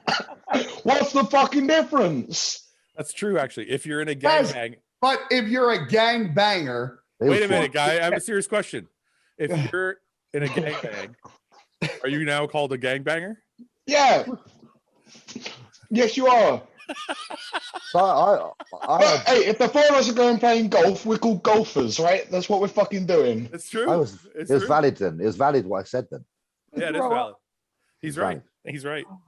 Okay, let's move on then. I'm glad we figured that out. yeah, thanks, guys. I'm gonna go get a tissue now. What bad habit do people do that drives you insane, like chewing with your mouth open, people walking too slow, etc.? Chewing with the mouth open drives me mad. I get annoyed when someone's got a bit of a bent nose and they breathe out the bad side. It's not. And it whistles. And it whistles. Yeah, that pisses me off. And it's not their fault. Louis's got a bit of a dodgy nose and he breathes out of it and sometimes I want to punch his fucking nose straight. It's bad, isn't it? He's my mate, but I want to punch his nose straight. I do. I just because we're training, I can hear him like fucking whistling through his nose, and I'm like, all you need is a little tap on that, little, just straighten it up a little bit. Fucking hell. Mine are fucking really specific. They're not good. Shocker. Yours are like proper like. Are they I want to like, hear. Let me hear. No, like One of them's got to be in the driving, right? no. Well, yeah. There's a whole bunch of normal, but there's a couple that are fucked up that I don't know why they annoy me. They just do. Okay. When I go to pick up Paul, right? Okay. Get in my truck. The first thing he does, he's got a shaker cup, and it's got ice in it. The first thing he does, every single Pick it up in the car. he shakes it up. Listen, we got a half an hour drive to the car or to the gym. First thing he does, get in the truck, shakes it up, opens it, takes a sip, and then puts it in the cup holder. And it's the exact same motion every single fucking day. And I'm like, why is he doing that? You're so predictable. It's not actually annoying to say it, but when I'm curious. I'm like, why does that happen every single? I would be like, shake that outside the fucking car, please. No, it's not even the thing. It's like, why doesn't he get in, put it in the cup holder, and then shake it? No, I'd be like, shake 5 it minutes from now. car. In your mind, explode. Yeah, and in your mind, you're like anticipating it. Yeah. You're like, this fucker's gonna do it any minute, and it's gonna annoy me. But do you also convince yourself that he's doing it on purpose now as well? He's like, he knows it's annoying me, and he's fucking doing it. No, I don't. I do that. I can just like, this motherfucker's doing that just to wind me up. I think what James said is right. I don't think he's doing it on purpose. I think he's just waiting. Paul is very, very like creature of habit. If he does something, it's like he does it every fucking day. Like it's the same. So there's that, I guess, which is, like I said, really specific. But I have specific ones too, though. I'm kind of like you. And he's got to tell me the weather every day. That drives me fucking batshit. He like fucking jizzes in his pants when he does it. Yeah. Does he tell you the weather, or does he just say "lovely day"? What does he say? No. He'll get in the car, like he'll shake up his shaker cup, take a sip, put it down, and he'll be like, "Yeah, it's supposed to be 68 today, or whatever the fuck the temperature is." Like, or it'll be like, that's his breaking the ice conversation with you, isn't it? I'm like, we're best friends. We don't have to talk about the weather, man. I'm like, sunny day. Yeah. So yeah, I think it's the repetitiveness that, like, yeah, maybe that's it. Hey, now you can see me. Anyways, Guy, what's your pet peeve? I hate people that fucking come to my house and they fucking wash their hands and they don't dry them off, and they just continue to walk through my kitchen with their so many people do it. Who does that? Oh, you know when people fucking wash their hands and just go and just. That's valid. That's valid. Oh, try fucking at least 9 out of 10 of my friends do it, and I'll be like, I'll sit there, I'll be like, paper towel, wash your hands, dry your hands. Are your friends fucking animals? Who doesn't dry their hands? Everybody fucking does it. Everybody. Is it me or is that weird? Ben, do you dry your hands? It is weird. No, my wife goes nuts at me. She says, fucking water all over the kitchen floor. See, it drives me fucking crazy. Ben, you don't dry your hands after you wash them? Okay, see what it is. Well, like okay. I gotta ask you, since you're one of the weird people, what do you do with wet hands? You're not drying them, so what do you do? That's insanity. No. It's very strange. See? I agree. Yeah. It's a thing, though. It's very, very strange.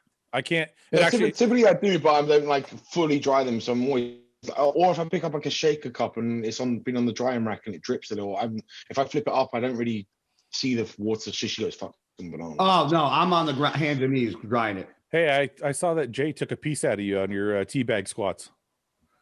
Took a piece out of me. Yeah, I noticed he's kind of ripping on you a little bit. Oh, fake weights and all that shit. Yeah. He does it all the time. Oh, okay. I'm like, where's this coming from out of the blue? I'm like, maybe he wants to be on Bro Chat. Listen, I can make it happen. I can make it happen.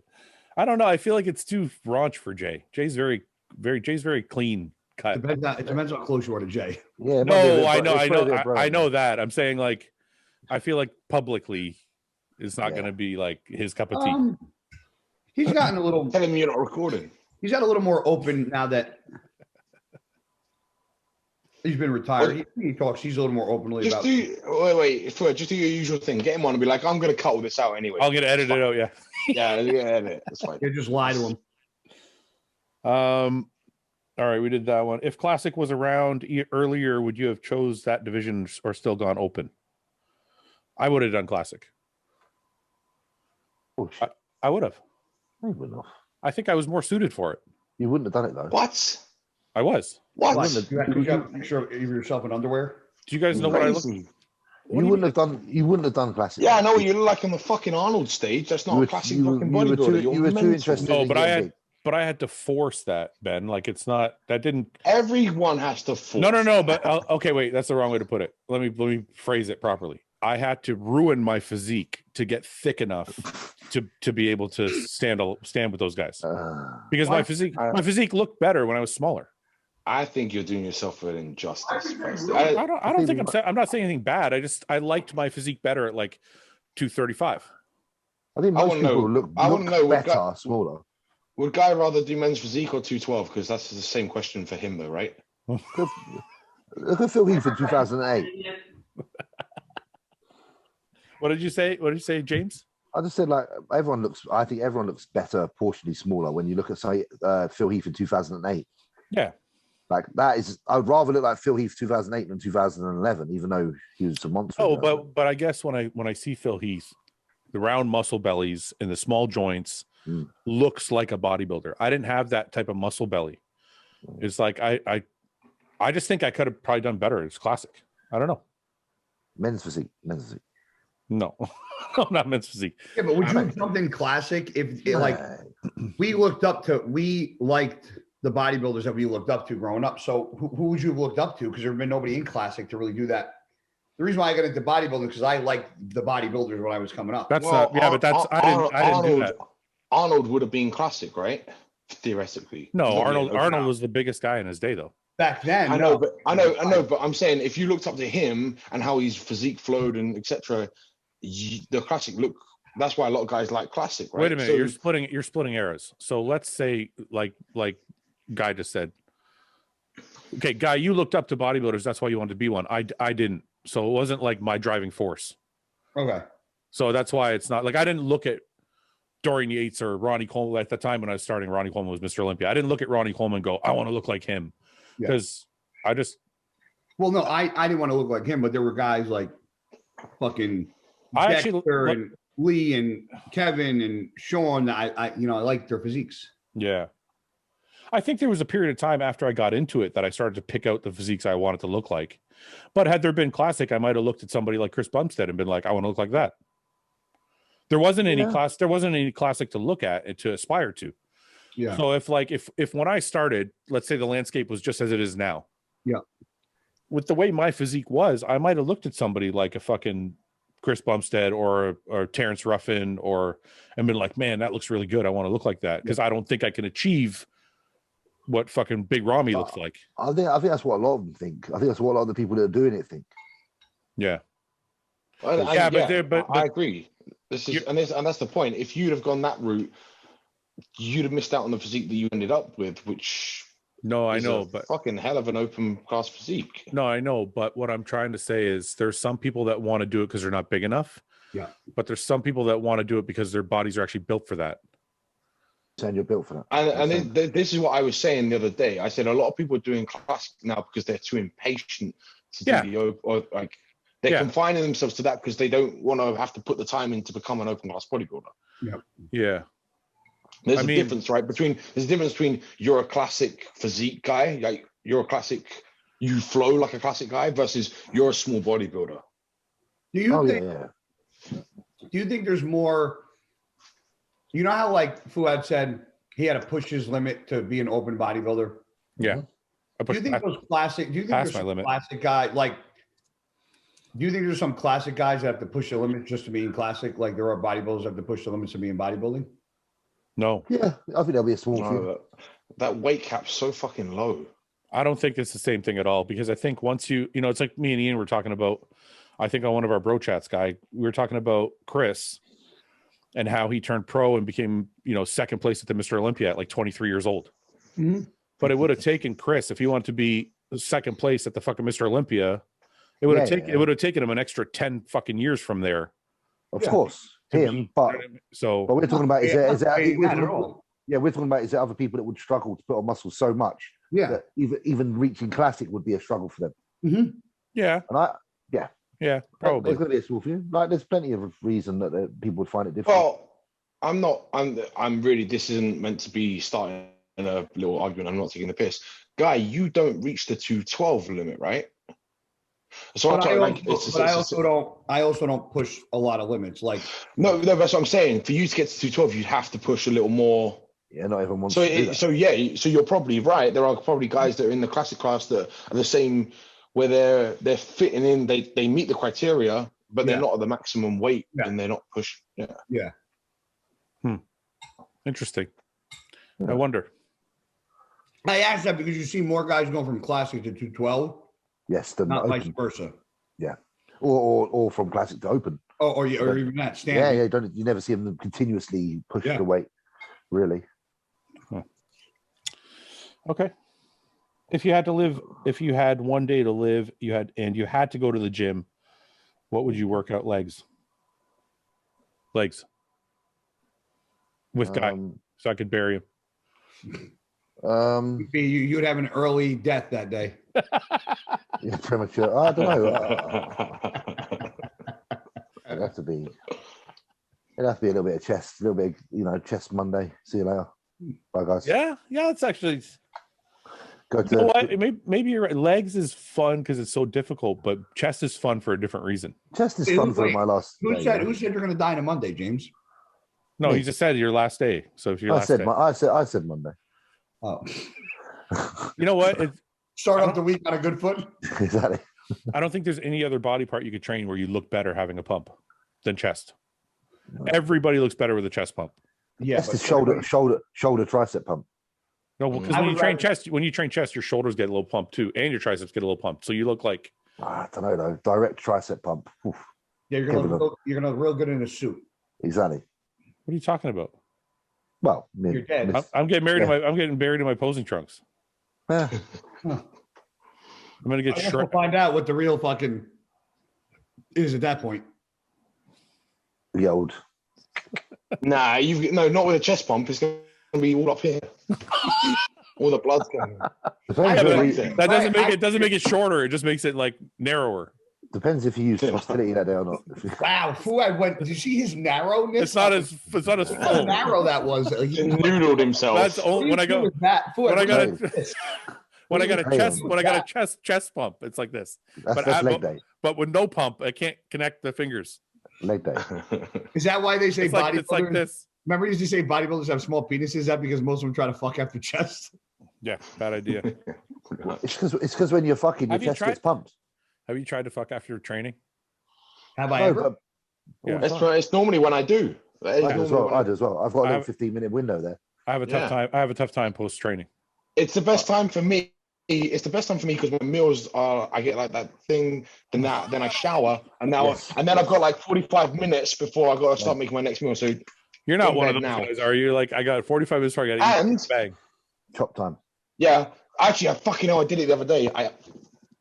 I did it the other day. What? You did what? We put the baby in bed. So we're in the nursery, and I'm on the rocking chair. She's putting the baby down. And I'm like, I could take a piece of that. So I was like, hey, I'm ready to go. And then she's like, oh, awesome. And she was like, well, and she was like, oh, she's like, okay, but like he was still fussing. Anyway, she was like, oh, he's still fussing. I've got to give him the boob to really get him off to sleep. So we went to the bedroom. So you grabbed the other boob. That's what I'm thinking. I'm like, no. Dude, she's got him on the boob like this, and I'm going. You got to concentrate, James. This is taking too fucking. This taking too fucking long. This is taking too long, and I've got 20 minutes left, and I haven't cooked the meal, and I've got 10 minutes left. Anyway, I get up, and she was like, "Oh, he's asleep." I'm like, "I'm going to cook." No, you didn't. Oh man, you're that guy. I was. No, wait. I went and cooked. I got that meal in. I got the other one in. We put a film on. He was in bed, and then I got it done later on. But I did. He did hit the pause button. You had to time it. I postponed it. Ben, I'm not gonna lie. I thought you was gonna do it while she was breastfeeding. That's what I thought he was doing. I thought, no, we've done it. We've done it with him in his because we've got this little crib next to the bed, and I've done it with him there. And the dog was at the end of the bed, and I'm like, "This is fucking. I can't do this." We've got an audience. The best part of that story, audience. The best part of that story was James's focus. He was like this. I thought it was gonna go there, man. I was like, what were you doing? I thought Ben was going to say, so I just shoved it in anyway. Yeah. And what were her feet doing? And what were her feet doing? Did she have something? I'm usually too pumped for my workout. I can't fuck properly, man. I always want. I get horny after. So do I. But then I can't. Just don't have the same fucking pump. I like after training or first thing in the morning. First thing in the morning is good. Yeah. First thing in the morning, because I'm like, I've got to brush my teeth, and you got to brush. No, just don't. No. If you spoon, she's breathing the other way. Just don't kiss. No, I like kissing. I like the kissing. Oh, you're that guy. Me too, but you could do that in the afternoon or at night. In the morning, I don't want to get up and brush. Wait a minute. You guys are kissing and shit? No, kissing. Not first thing in the morning, bruv. The whole lot. Yeah, you're not going to spit fucking morning. You're not going to spit morning breath on her, right? That's fucking grim. Doggy style, bro. Nobody. What'd he say? Nobody's kissing in the morning. You just get a spoon the other way, and then it's all good. It's all good. Spoon and bite next. Yeah. Yeah. I like fresh breath. Really? You're that guy? Like, we got to get up and brush our teeth first? If I get up to brush my teeth, I'm not going to want to get back in bed. I'm like, Wait a minute. Are you guys making out every time you bang? No. Okay. No, I do later in the day. I do. Wait, okay, that's fine. I'm not saying you never make out. I'm saying like every time you bang. Are you having a make out session? Yeah. I like a lot of kissing. Yeah. Really? I do. Yeah, later in the day. Yeah, okay, but hold on. If you bang in the morning, you're not going to kiss. No, we're not banging. We're not banging. Oh, there you go. You're not always kissing. You're not always kissing. I'm with you. Yeah, right? Yes. Okay. No, I'm pulling hair in the morning instead. Well, we're not talking about pulling hair. I'll choke a bitch out in the morning. I'm just talking about, man. I'm doing DDTs and shit. The tombstone pile drivers on the bed. some DDTs. Okay. Anyways, okay. Do you think the current or younger generation have it easier or harder getting started in bodybuilding? Same. It's easier, probably. The younger. There's more gyms. There's more information. There's more pro cards. More shows. I think it's easier, but it's still the same difficulty to make money.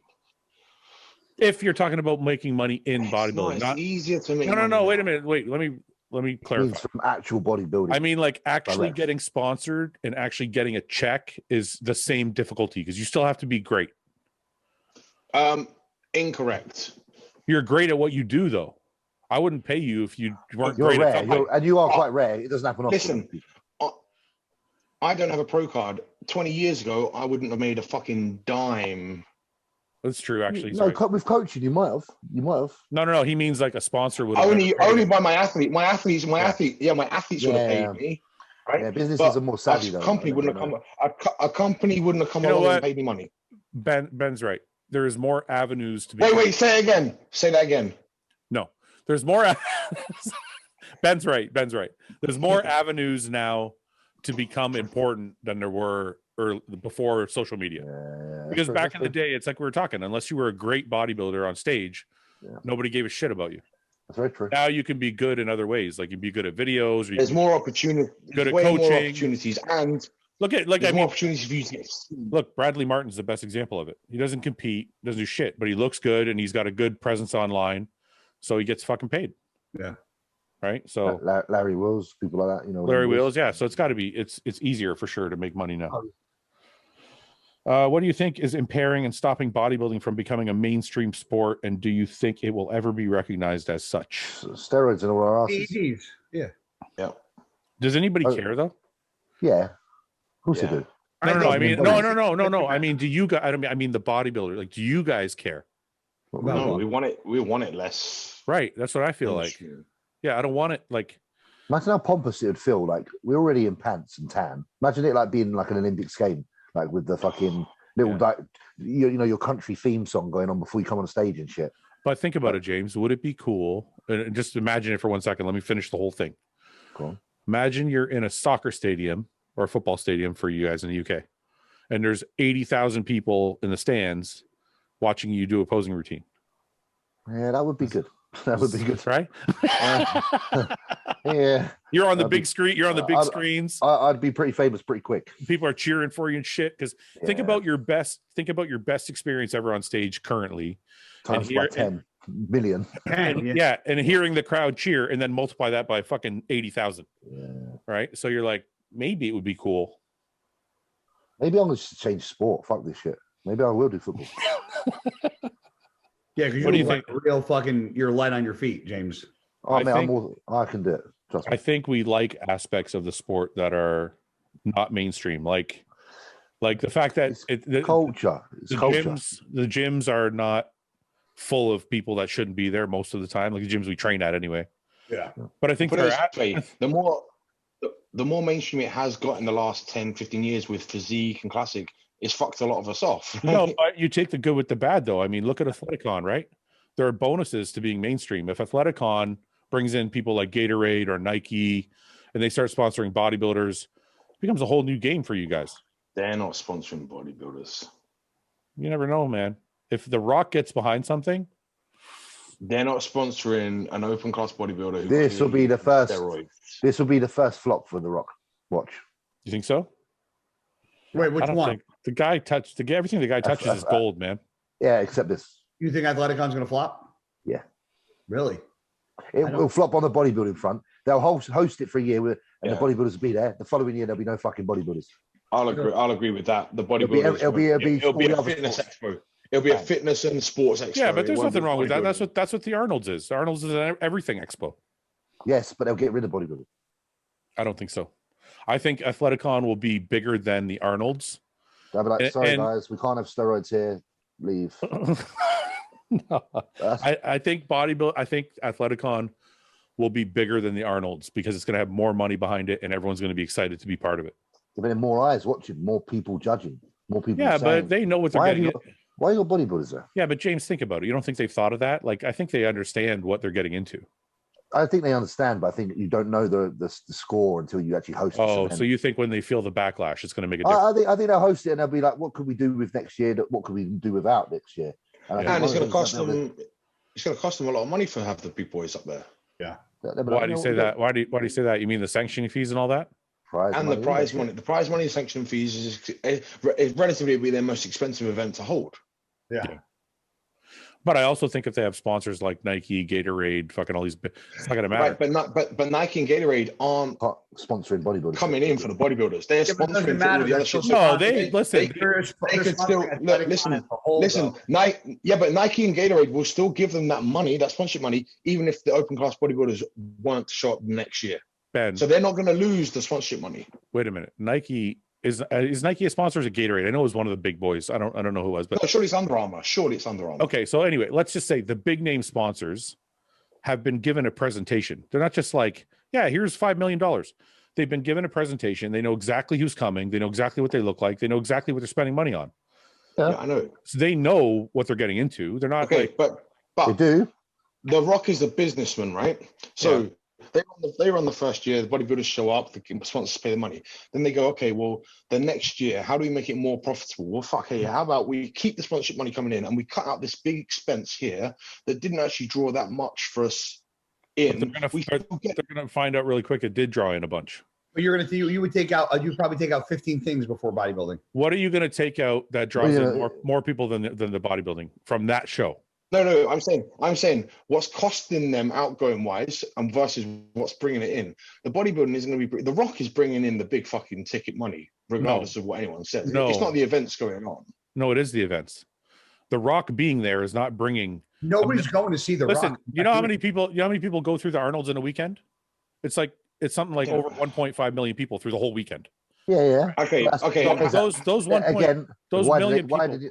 Those million people. Sorry, those million people are not walking through to see Arnold. They're walking through to see all the various events. Yes. The bodybuilding, the open bodybuilding is in a different fucking arena that those 2 million people aren't even seeing.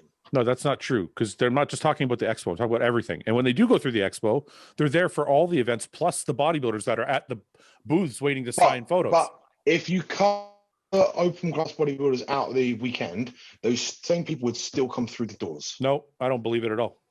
I guarantee you, if you cut open bodybuilding out of the Arnold's, bodybuilding fans that would go to the Olympia would not go to that. Nobody's going to the Arnold's to watch arm wrestling. The people that are going to watch, say you didn't have the open class bodybuilding at the Arnold's, or you didn't have the athletes going to the booths, right? Yeah. It was just confined to the arena, which was separate of the expo. Yeah. Those 2,000 people that are going only to watch the open class bodybuilders, that's not going to detract from the other 2 million people that go. Yeah, but why would you parse it out like that? It doesn't make sense. They are going to be at the expo. That's the whole point, so they can meet their pros.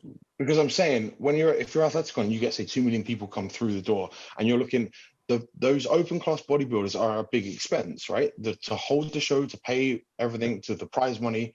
If you could cut back on paying out for the sanctioning fee and the prize money, but still keep the attendance high. You can't. That's the point. You can't.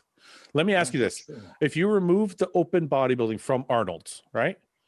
And let's say 1 million people go to the Arnold's. Let's just use that number. How many of the millions still go if there's no bodybuilding? I think quite a lot still. I would say you 50% would still go. 50%. I'll give you that. I think they've actually got Arnold's where they don't have bodybuilding already. No, they don't. Where? Yeah. Which one? The one in England was going to not actually have any bodybuilding. It was only because Two Bros. Yeah, but that's fine. But they're going to have less attendance. And you know what? In the UK is a little different too, because you still have to get all the American bodybuilders over there. And what if they don't participate? What I would say is this. It's just like, I can see where Ben's coming from. I can see where you boys are coming from. But I just think the bodybuilding, as much as a draw it is, the majority of the draw to these such events is often mostly from other things. I think that's just me. Maybe you're right. I don't know what they're offering at Athleticon. I'm thinking of the Arnold situation. Yeah, and I think of the Arnold's. I think of the Arnold's, and I see, they have martial arts and they have arm wrestling and they have. But I'm like, how much people come to watch fucking martial arts? Well, it's like powerlifting. Do the powerlifters get more? Do they have more fans and publicity? Than I don't think so. Well, here's my other question: how many pro shows are there in just say North America that don't have the men's open in it? So they have all the other classes. They have the 212, they have bikini, physique, classic, whatever. Yeah, but their attendance is still fucking high. A lot of the classic boys, the classic class, for instance, pulls in really good fucking numbers. That's not. You can't use that, Ben. You can't use that. You can't use those because that's usually. Are you talking about like amateur shows? No, I'm talking pro shows. Well, who's getting a bunch of pro shows? Yeah, I know, but who's getting big, pro shows? But who's getting big attendance? I'm saying their attendance is just say set at whatever they are. Say they get like 2,000 people come to a pro show. Yeah. So they're weighing up. Do we try to spend the money on the open class and the prize money for how many more people are we going to get than 2,000? Is the investment going to match up? So for a lot of them, it's not. That's why they don't have the men's open, because the men's open is expensive. That's true, but they also don't have a sponsor like Gatorade. Let's all get into esports instead. That's where the money's at. That's where the money's at. I guess, guy. I know you got a Nintendo Switch. I have a Switch. That's it. I know you got a Switch, so get on it. I have a Mario Kart. You want to play? Why? That's all you need is a Switch? Switch, PlayStation. I got a Switch. Let's go.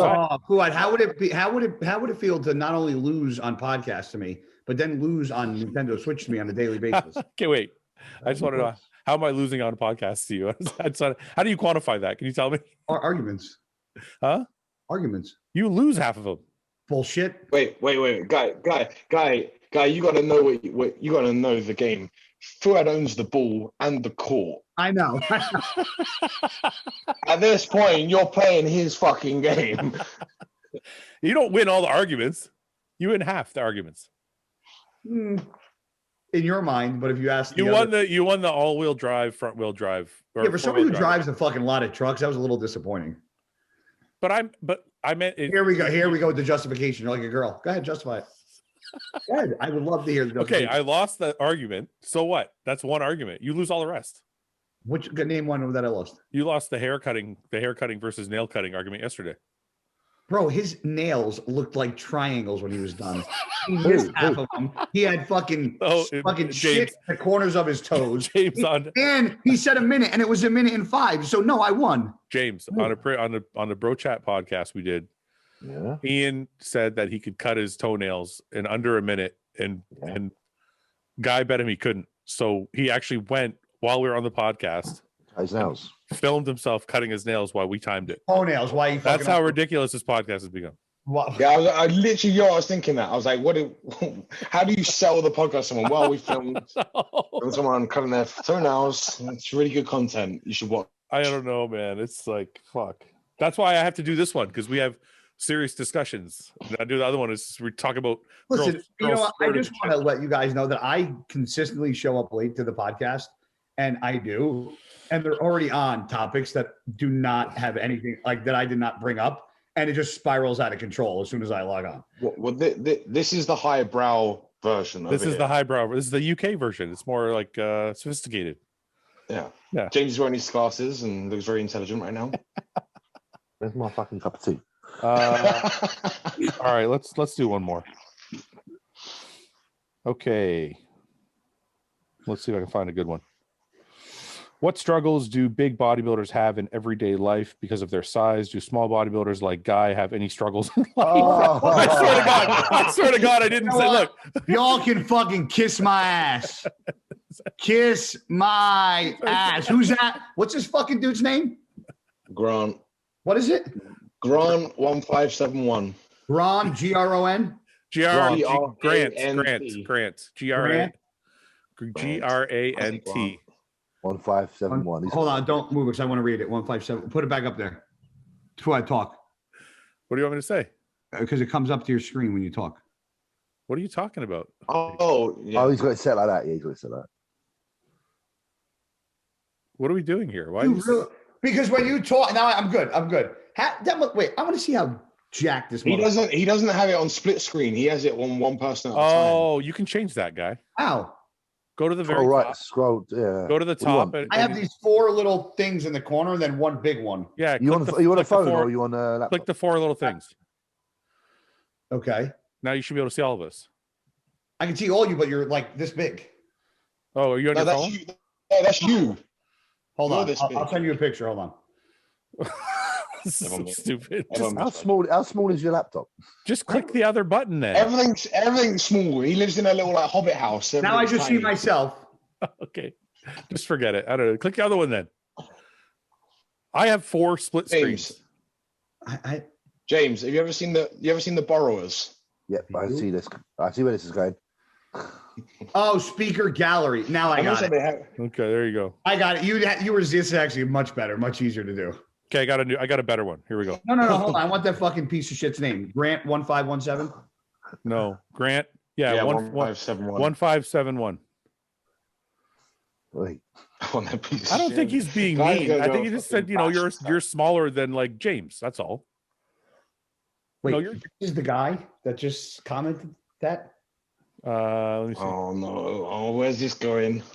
Don't do that. Get him off the screen. I'm just asking. That's the guy. Yeah, I don't think he was being mean. I think he's like, look, you're smaller than say James. Is it easier for you to be a bodybuilder than for James? So am I the smallest guy in all these podcasts? Yes. Yeah. Zero hesitation from everybody. Well, I thought about it real quick. I'm like, yeah. right, let's do one more question. We'll go. It's been a couple hours. Would you rather meet aliens and then give you all the... Well, it's just written wrong. Sorry. Would you rather meet aliens and them give you all the knowledge they have, giving you crazy success, or meet an angel and have them tell you the truth about the afterlife and what it's like in heaven? Wow, that's a good question. Purgatory or hell? And I'm going to swipe off this because that's our last question. Okay. I think that second. I think the second one is a winner. The angel. Yeah, I'm with you there, bro. I mean, that would fuck me because I don't believe in an afterlife. So if the angel turns up, then I'm really fucked. What are you going to do? Okay, so that's a good question. So if you don't believe in afterlife and somebody comes to you and says, "Hey, this is exactly what happens when you die," yeah, are you going to be fucked? Or it depends if they put me in a fucking completely black room with nothing in it and close the door. Then I'd be like, "Oh, I was right."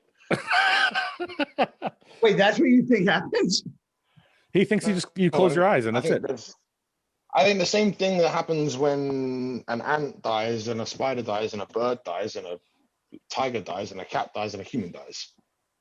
Yeah, I don't know if I disagree with that. I think do you think energy is transferable though? That's what I was about to say. That's where I'm like, yeah. I mean, I'm not religious, so I don't believe in God. I don't believe in a deity. I don't believe in a heaven and hell. So that's as far as that. There are things I do. There are things I do know that I believe in or don't believe in. The rest, I'm like, I'm not sure about. I kind of with James on this one. I believe in the spirit energy. You guys know, I'm a big believer in God, so I fucking. Yeah. Are you? You're a full blown religious guy? Dude, before the quarantine, I was at church every Sunday by myself. I had no idea. Yeah. Are you Christian or Catholic? Catholic. Catholic. Okay. Are you offended when people say they don't believe in God? No, I listen. Like we talked about in the last episode we did, I said, I don't care what you believe or what you want to be. Just don't try to change what happens. Of course. But I'm just saying, as a religious No, the only thing I think of is like, it's hard for me to think I can live a life and just this be it. And there's not more to it. Like that's for me, like to think this is it. And like, when I'm dead, that's it. To me is like a really shitty way to think. That's why I think children. So I don't think that's why I have trouble. I'm not saying people have to believe in God. You don't want to believe in God, Jesus, whatever. That's fine.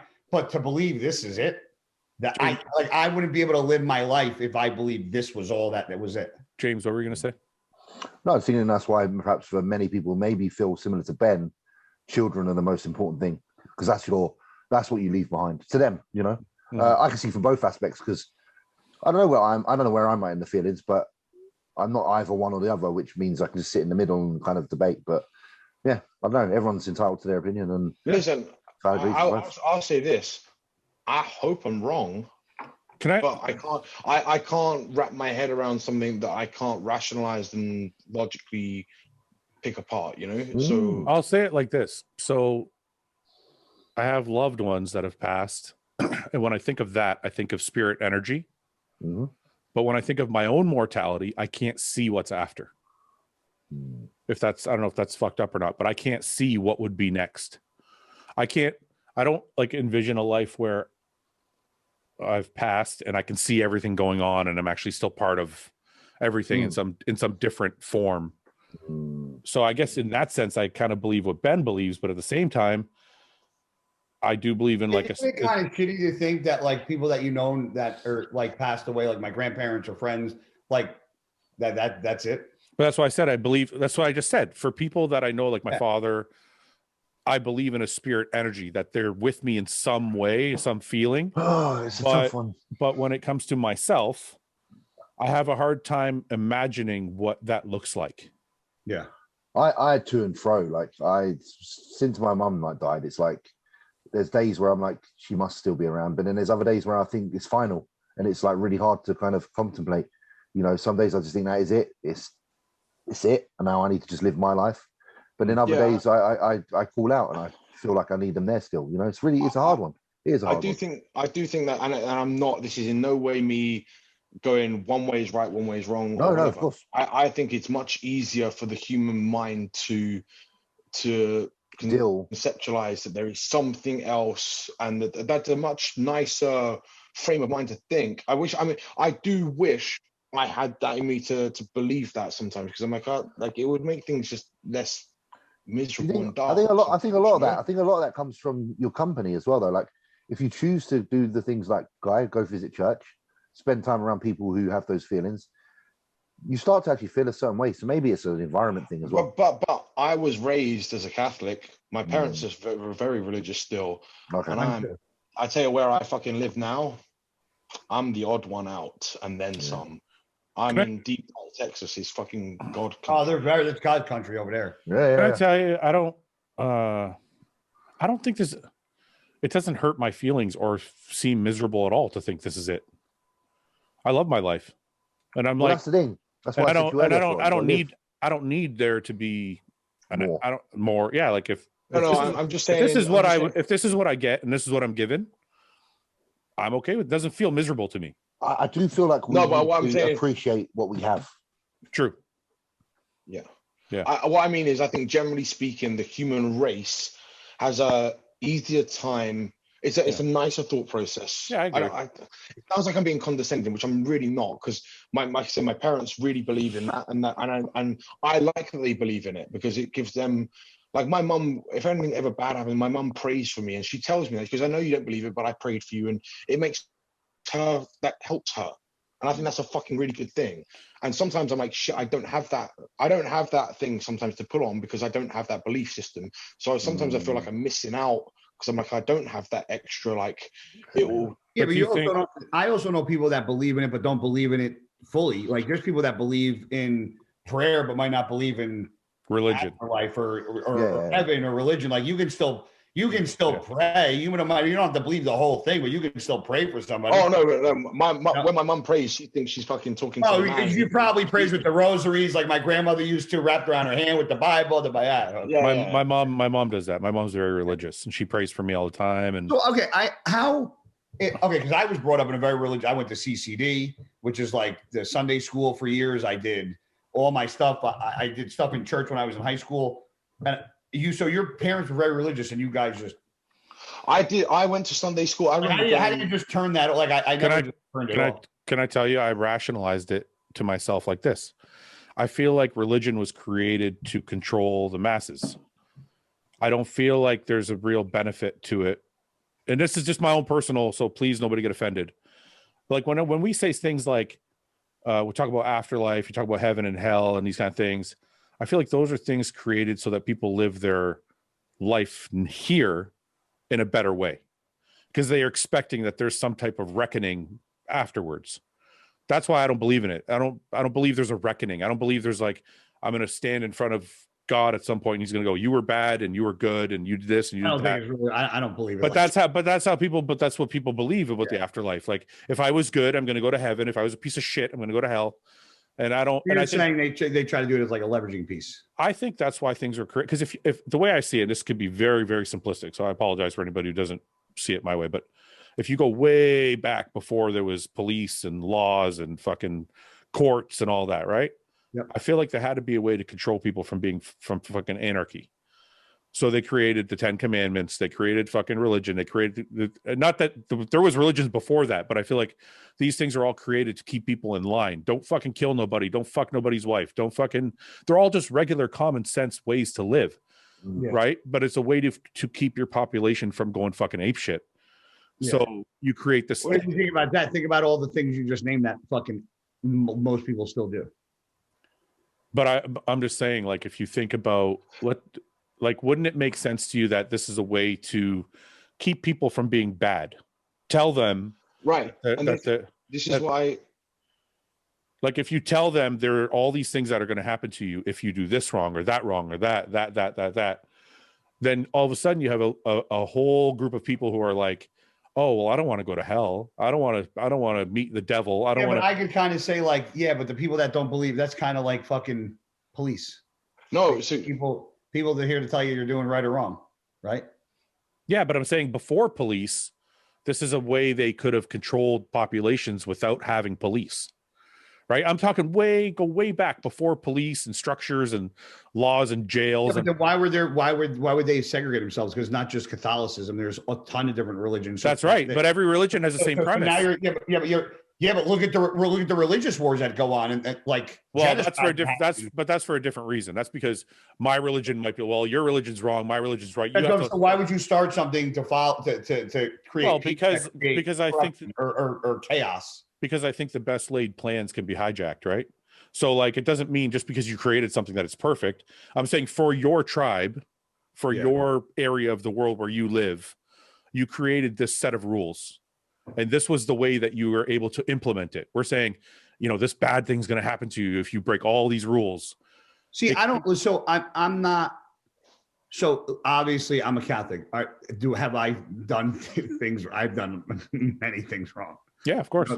But it's just the way I was brought up is you just try to be you try to be as good of a person as possible. Yeah.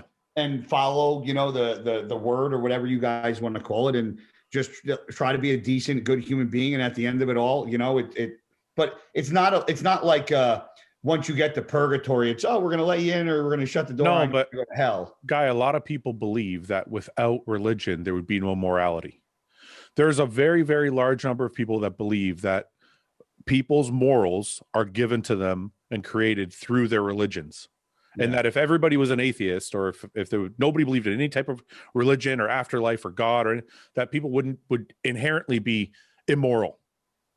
Well, so this is where, and as a father, I'm not bringing religion into his life as such. I'm not restricting it, and I'll teach him there are religions. Not being told, because most people are religious because of how they're raised, right? Their parents go, "We are Catholic." Yeah. Now you're Catholic, right? Or whatever else. You don't get to choose. If you were born in fucking another country, you're going to be a Muslim, you're going to be a Jew. It doesn't really matter. My point being is, hey, you're going to be a good fucking person. I don't care what religion you believe in. I don't care what sexuality you are. You're a good fucking person. And that's my job. And I think if more people had that, so that's where I agree with Fouad. But those things tie together. But also, I'm saying, if some people find strength in religion, if some people find morality in religion, that's a good thing. Yeah, it's great. Like, that's a fucking go. Yeah, nuts. that's why I don't think, that's why I would never say like, oh, you believe in religion, you're stupid. Like, if you believe in it, that's cool. I could be wrong, you could be wrong. Nobody knows who's wrong. And if it's helping you in your life, then fucking do it to the best of your ability. But Guy, do you think that people would be inherently bad or anarchist or like shitty to each other if there was no religion? No, because you still have consequences of the law, because a lot of the shit you do that's going to be bad in religion is bad in life and going to get you in trouble in life anyway. So you're kind of, isn't that what Fouad was saying before? Between a rock and a hard spot anyway when it comes to stuff like that, which is why it doesn't really make logical sense to me. Okay, but let's say that's what Fouad was saying, right? But before, hey, James, feel free to fucking jump on my side at any time here, buddy. No, listen, that's what Fouad was saying. Before those systems are in place, those legal systems are in place, religion, that's what he's potentially saying, right? They kind of took its place. Well, you got to think about how far back you're talking. You're talking about fucking back when there was like fucking cavemen. Like, yeah, I'm talking, man, because there's been a religion of some sort around since the beginning of time, right? They used to pray to the sun god, or they pray to the fucking whatever they prayed to, but there's always been a religion of some sort. But I feel like that was the way where they kept people in check. So listen, I'm not against religion. Like I said, my mom's very religious, and I wish I was like that. I never fucking adopted it. I never, like, my dad made me go to the mosque when I was younger, like as a Muslim. My dad used to make me go to the mosque with him every Sunday and Friday. And when I was in school Fridays, mostly on Sundays. And when I turned 16, he was like, okay, it's your choice now. And I just didn't see it. Because you know what? I had a lot of Muslim friends that are like breaking all the fucking rules anyway. Well, I would tell you this, like my sister married my brother-in-law, Joe, who they go to church every Sunday. But then there's my brother who got married. He's got 2 sons, and they don't go to church often at all. I don't even think they go. Yeah. Then you got me, who lives by himself, and I go to church. I haven't been during quarantine because I just think it's a personal choice, man. I think humanity doesn't know all the answers and is just trying to find their own. I just think that's it. I think it's as simple as that. I think we don't know, so we have to look somewhere for. I can be honest and say, do I know for a fact? Obviously, no. But does it give me comfort Exactly. doing And what that I do, comfort's going to important to you. church and believing what I believe. Yeah, if One people want sec. to believe that the fucking blades of grass outside is a higher power, and they believe that that's an answer to whatever, and if that makes them fucking go to sleep at night and live a better life, then God bless them. Go ahead, James. Finish what you're saying. It's just that saying. I just think that we don't know enough, and we have to just find our own ways, and whatever makes us, like Guy says rightly, go to bed at night and feel comfort and value, and wake up in the morning not feeling doomed, because we all know that life isn't forever. You just have to cope in your own ways, and I suppose religion, whether it was made for reasons or not, it's many people's coping mechanism to life, and if it's not religion, it's something else. So, it's all fair in my opinion. It's a shame that obviously we have disputes over religion. That shouldn't be the case. It should never be the case, but it's present. But yeah, I don't think we know enough. I think we're a race trying to find answers we'll never know. We don't understand. I think that's pretty much the point of being a living life. Yeah. You just You live. live Just fucking. to I think never I think we overemphasize so much. I think we don't realize we're just like a speck of dust in the grand scheme of this universe. We occupy one planet among billions of planets in a small space. It's just don't overthink it. So let me ask you. We're lucky. We're all, any of us now who can breathe, see, smell, and taste are fucking lucky. So we went way deeper than the question, but which is fucking just what we do, I guess. What was the question? The question was, would you rather live one day? No, the question was, if an alien came to Earth and said, this is what your life is going to look like for the next, and tell you all the secrets of success, or would you rather an angel come down and tell you what's after death? Well, I believe in aliens more than I believe in angels, so give me the alien. Let's assume you're wrong and there's an afterlife, just for the sake of this game. Would you rather hear from the angel or from the alien? The alien, because then I can live my life this way, and when the afterlife happens, I get the benefit of that as well. It's not like I'm not going to get the afterlife. You don't know if there's an afterlife, you knucklehead. No, we're playing that game. I know. We're saying there is for the game. No, I know. So there is an afterlife, but I don't know about it. Fine, crack on, because I'll get that anyway. Yeah, he's right. James, Anyway, do you want to know now or later? No, I just think it'd be a good film. I think someone should make this into a film. I think it'd have to be about 3 hours long, but you could do it. Christopher Nolan and Tom Hardy to do this. Guy, do you want to know now or after? I would tell the alien how to be successful. I want to know about the afterlife. You want to know the afterlife? Yeah. But you don't know enough to be successful to tell the alien. What are you going to tell him? Huh? You got to compete. What are you going to tell the alien how to be successful? What advice are you going to give the alien? Don't use beard dye. Look how good my beard looks. Look at your fucking salt and pepper. Fucking looks like a skunk. Looks like a skunk. Hold on. Look at this. El Natural. Fake. Look, this is not fake. It's beautiful. Fucking long. Fake is fucking fake as your muscles are. We're all on massive amounts of steroids. Why are you against steroids? You're against beard dye, but you'll take steroids. I don't get it. I never admitted to taking steroids on this podcast. Okay. All right, guys. James looks tired. We're gonna go. Oh, it's food. I got to train still. I'm training later. Oh, are you? I thought today was your day off. No, it ended up fucking Patrick. Is it like 7:30? What time is it there? 7:30? Oh, yeah, I know. So I'm gonna eat and then go and train. Okay, I'm sorry, man. Okay, guys. Oh, it's all good. I'm fucking pro bodybuilder. Let me see that again. Why don't you buy one of those Manscaped things and shit? You're so hairy. I've got small arms for this one. That's what makes James. If you got a spot on my arm. I've got a spot. Look. Is that from paintball? Oh, did you go paintball? Nah. What is that from? Synthol? You did a shot that high up? It's my Synthol right in the fucking bicep. I don't need that shit, bro. Sam, bro. All right, guys. I'll see you next week. All right. Bye. Bye. Thanks for watching. Please subscribe, share with your friends, and like the video. And if you get a chance, check out the description for all the different links to all the different places you can find Hostile and myself. And lastly, check out hostile.com for our new line of supplements and all of our apparel and gear. Thanks again for watching.